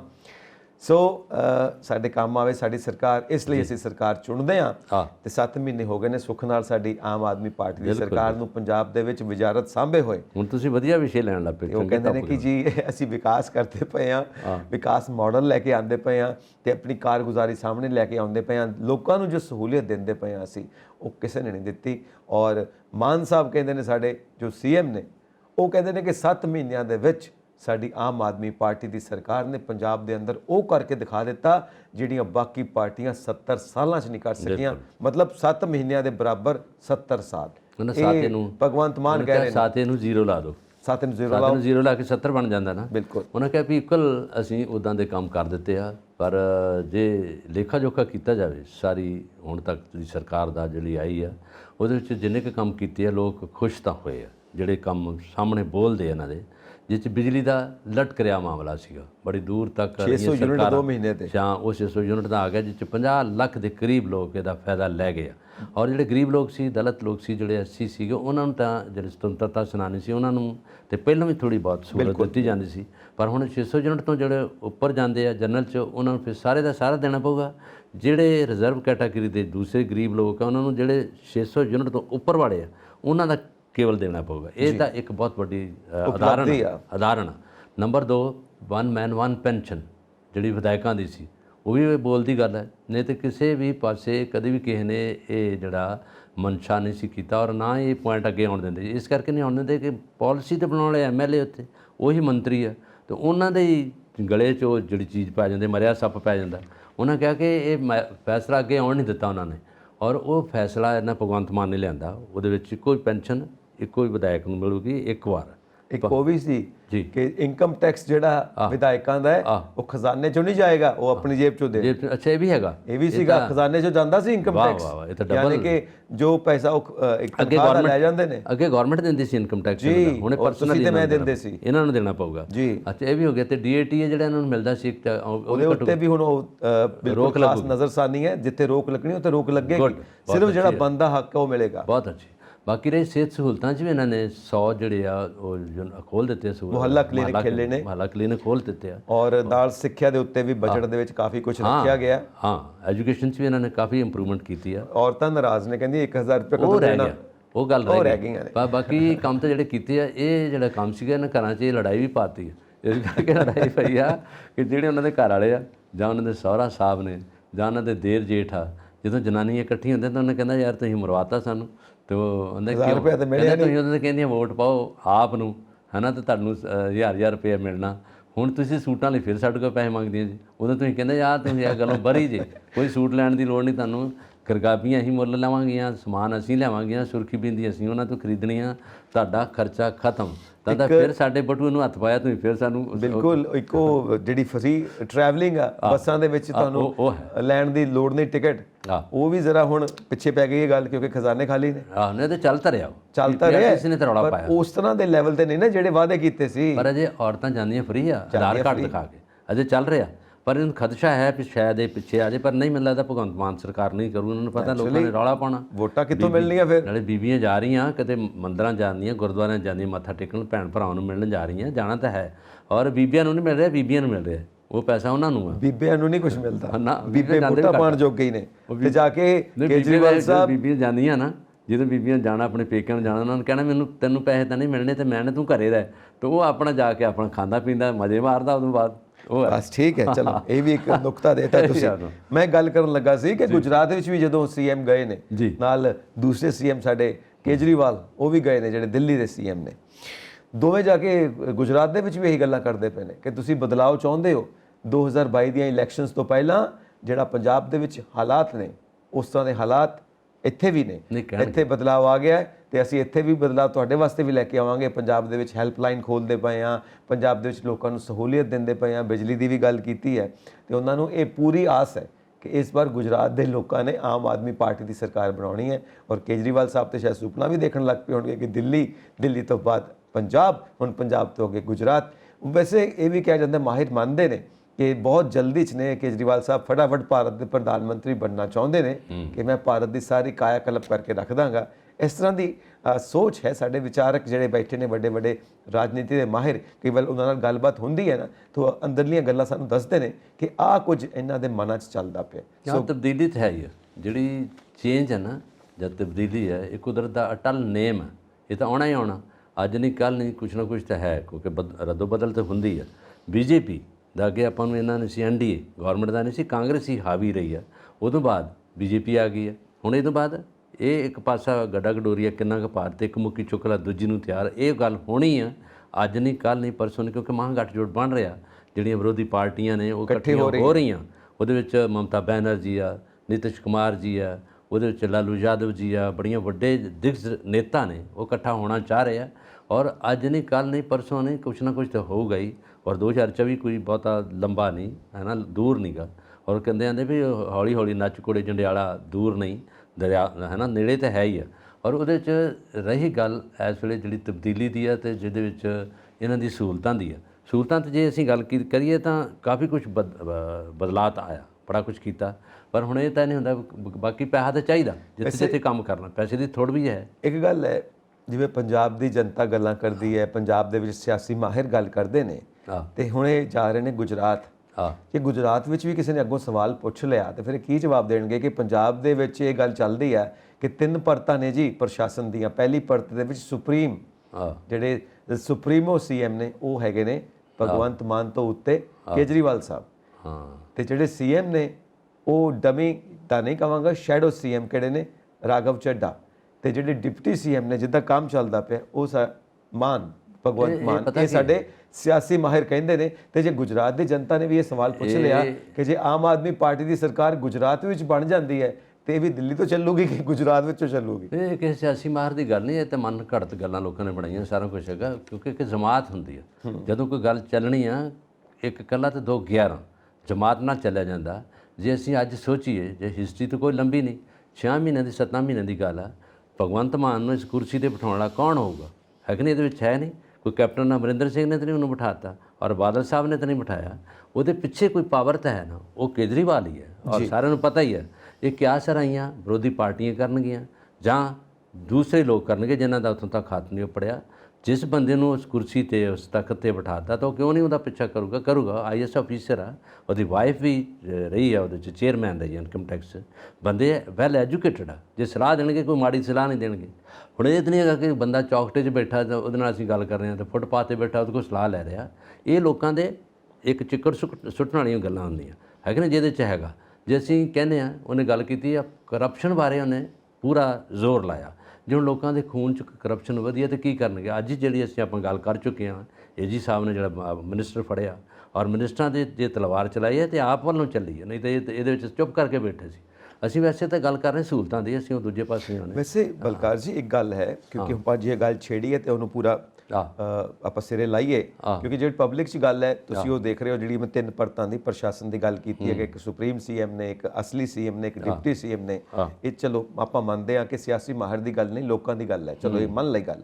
ਦੂਜੀ ਗੱਲ ਜੇ ਆਪਾਂ ਸਿੱਧੀ ਗੱਲ ਕਰੀਏ ਕਿ ਕਿਤੇ ਨਾ ਕਿਤੇ ਇਹ ਲੱਗਦਾ ਹੈ ਕਿ ਪੰਜਾਬ ਦੇ ਲੋਕਾਂ ਦੇ ਟੈਲੈਂਟ ਨੂੰ ਅਣਗੌਲਿਆ ਕੀਤਾ ਜਾ ਰਿਹਾ ਤੇ ਪੰਜਾਬ ਦੂਸਰਿਆਂ ਦੇ ਵੱਸ ਪੈ ਗਿਆ। ਮਤਲਬ ਦੂਸਰਿਆਂ ਦੇ ਵੱਸ ਪੈਣ ਦਾ ਮਤਲਬ ਇਹ ਕਿ ਦੂਜੇ ਲੋਕ ਜੋ ਪੰਜਾਬੀ ਨਹੀਂ ਹੈਗੇ, ਪੰਜਾਬ ਤੋਂ ਬਾਹਰ ਨੇ, ਉਹ ਪੰਜਾਬ ਨੂੰ ਡਾਇਰੈਕਸ਼ਨਸ ਦੇ ਰਹੇ ਨੇ, ਪੰਜਾਬ ਨੂੰ ਚਲਾ ਰਹੇ ਨੇ, ਕਿ ਇਦਾਂ ਦੀ ਕੋਈ ਸਿਚੁਏਸ਼ਨ ਲੱਗਦੀ ਨਹੀਂ? ਹੁਣ ਦੇਖੋ SYL ਦਾ ਮੁੱਦਾ ਸੀ ਜਿਹੜਾ, ਇਹ ਹੁਣ ਇਕੱਲਾ ਮੁੱਖ ਮੰਤਰੀ ਦਾ ਤਾਂ ਨਾਮ ਆਊਗਾ ਕਿ ਇਹਨਾਂ 2 ਮੁੱਖ ਮੰਤਰੀ ਦੀ ਗੱਲਬਾਤ ਆ। ਸਲਾਹਕਾਰ ਬੋਰਡ ਆ, ਉਹਦੇ 'ਚ ਸਾਰੇ ਮੰਤਰੀ ਬੈਠੇ ਆ, ਉਹਨਾਂ ਨੂੰ ਕੋਈ ਸਲਾਹ ਚੱਲੀ ਆ ਔਰ ਉਹਨਾਂ ਨਾਲ ਗੱਲਬਾਤ ਹੋਣ ਤੋਂ ਬਾਅਦ ਇਹ ਫਿਰ ਅਜੇ ਉੱਥੇ ਦਾ ਉੱਥੇ ਹੀ ਆ, ਕਿਉਂਕਿ ਇੱਦਾਂ ਦਾ ਡਿਸੀਜਨ ਤਾਂ ਨਹੀਂ ਕਿ ਜਿਹੜਾ ਇਕੱਲਾ ਮੁੱਖ ਮੰਤਰੀ ਲੈ ਲੂਗਾ। ਔਰ ਉਹਦੇ 'ਚ ਕੋਈ ਕੇਜਰੀਵਾਲ ਨੇ ਤਾਂ ਕੋਈ ਉਹ 'ਚ ਕੋਈ ਬਹੁਤੀ ਨਹੀਂ ਗੱਲ ਛੇੜੀ, ਔਰ ਦੋਵਾਂ ਮੁੱਖ ਮੰਤਰੀਆਂ ਦੀ ਗੱਲ ਆ। ਇਸ ਵੇਲੇ ਭਗਤ ਦਾ ਮੁੱਦਾ ਇਹੀ ਹੈ, ਔਰ ਉਹਦੇ ਵਿੱਚ ਇੱਕ ਵਾਰੀ ਪਤਾ ਕਿ ਜਦੋਂ ਕੋਈ ਗੱਲ ਉੱਡਦੀ ਆ ਜਿਹਦੇ ਪਿੱਛੇ ਹੁੰਦਾ ਤਾਂ ਲੋਕ ਬੱਲੇ ਬੱਲੇ ਕਰਕੇ ਮਗਰ ਪੈ ਜਾਂਦੇ ਆ। ਗੱਲ ਉਹ ਹੁੰਦੀ ਆ, ਭਗਵੰਤ ਮਾਨ ਕੰਮ ਤਾਂ ਕਰ ਰਿਹਾ, ਕਰੂਗਾ ਵੀਗਾ, ਪਰ ਉਹਦੇ ਵਿੱਚ ਵਿਰੋਧੀ ਪਾਰਟੀਆਂ ਜਿਹੜੀਆਂ ਲੱਤ ਖਿਚਾ ਕਰਦੀਆਂ ਔਰ ਗੱਲਾਂ ਬਣਾਉਂਦੀਆਂ। ਤੁਸੀਂ ਫੇਸਬੁੱਕ 'ਤੇ ਵੇਖੋ, ਬੜੀਆਂ ਉਲਟ ਗੱਲਾਂ ਜਾਣਗੀਆਂ, ਦੂਜੇ ਗੱਲਾਂ 'ਤੇ ਸੋਸ਼ਲ ਮੀਡੀਆ ਦੇ ਵਿੱਚ ਬੜੀਆਂ ਗੱਲਾਂ ਜਿਹੜੀਆਂ ਇੱਧਰ ਉੱਧਰ ਹੁੰਦੀਆਂ। ਪਰ ਅਜੇ 7 ਮਹੀਨਿਆਂ 'ਚ ਕੋਈ ਇੱਦਾਂ ਦੀ ਗੱਲ ਨਹੀਂ ਕਿ ਜਿਸ 'ਚ ਇਕੱਲਾ ਡਿਸੀਜਨ ਕੇਜਰੀਵਾਲ ਦਾ ਹੋਇਆ ਹੋਵੇ। ਜੇ ਸਲਾਹ ਲੈਂਦਾ ਉਹਨਾਂ ਕੋਲ, ਕਾਂਗਰਸ ਕੀ ਕਰਦੀ? ਕਿੱਥੇ ਬੈਠੇ ਕਾਂਗਰਸ? ਹਾਈ ਕਮਾਂਡ ਕੋਲ ਜਾਂਦੀ ਨਹੀਂ ਰਹੇ। ਕੈਪਟਨ ਸਾਹਿਬ ਕੀ ਕਰਦੇ ਸੀ? ਕੈਪਟਨ ਸਾਹਿਬ ਅੱਜ ਹੁਣ ਜਾ ਕੇ BJP ਦੀ ਝੋਲੀ 'ਚ ਜਾ ਪਏ ਆ।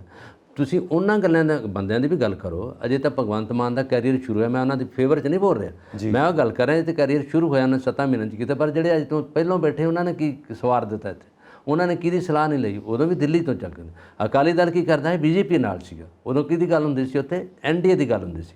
ਬੀਜੇਪੀ ਨਾਲ ਗੱਲ ਕਰਕੇ ਫਿਰ ਇਹਨਾਂ ਦੀ ਆਪਣੀ ਉਹ ਡਾਟਰ ਲਾ ਉੱਥੇ ਗਈ ਆ, ਔਰ ਦੂਜੇ ਕਿਉਂ ਨਹੀਂ ਪਹੁੰਚ ਗਏ ਉੱਥੇ, ਜਦੋਂ ਚੱਲ ਗਿਆ ਸੁਖਬੀਰ ਬਾਦਲ ਉੱਥੇ ਐਮਪੀ ਬਣ ਗਿਆ। ਤੁਸੀਂ ਇਹ ਆਪਾਂ ਪਤਾ ਕਰਦੇ ਹਾਂ, ਆਪਾਂ ਦੂਜਿਆਂ ਨੂੰ ਭੁੱਲ ਕੇ ਦੂਜੇ ਪਾਸੇ ਚੱਲ ਜਾਂਦੇ ਹਾਂ।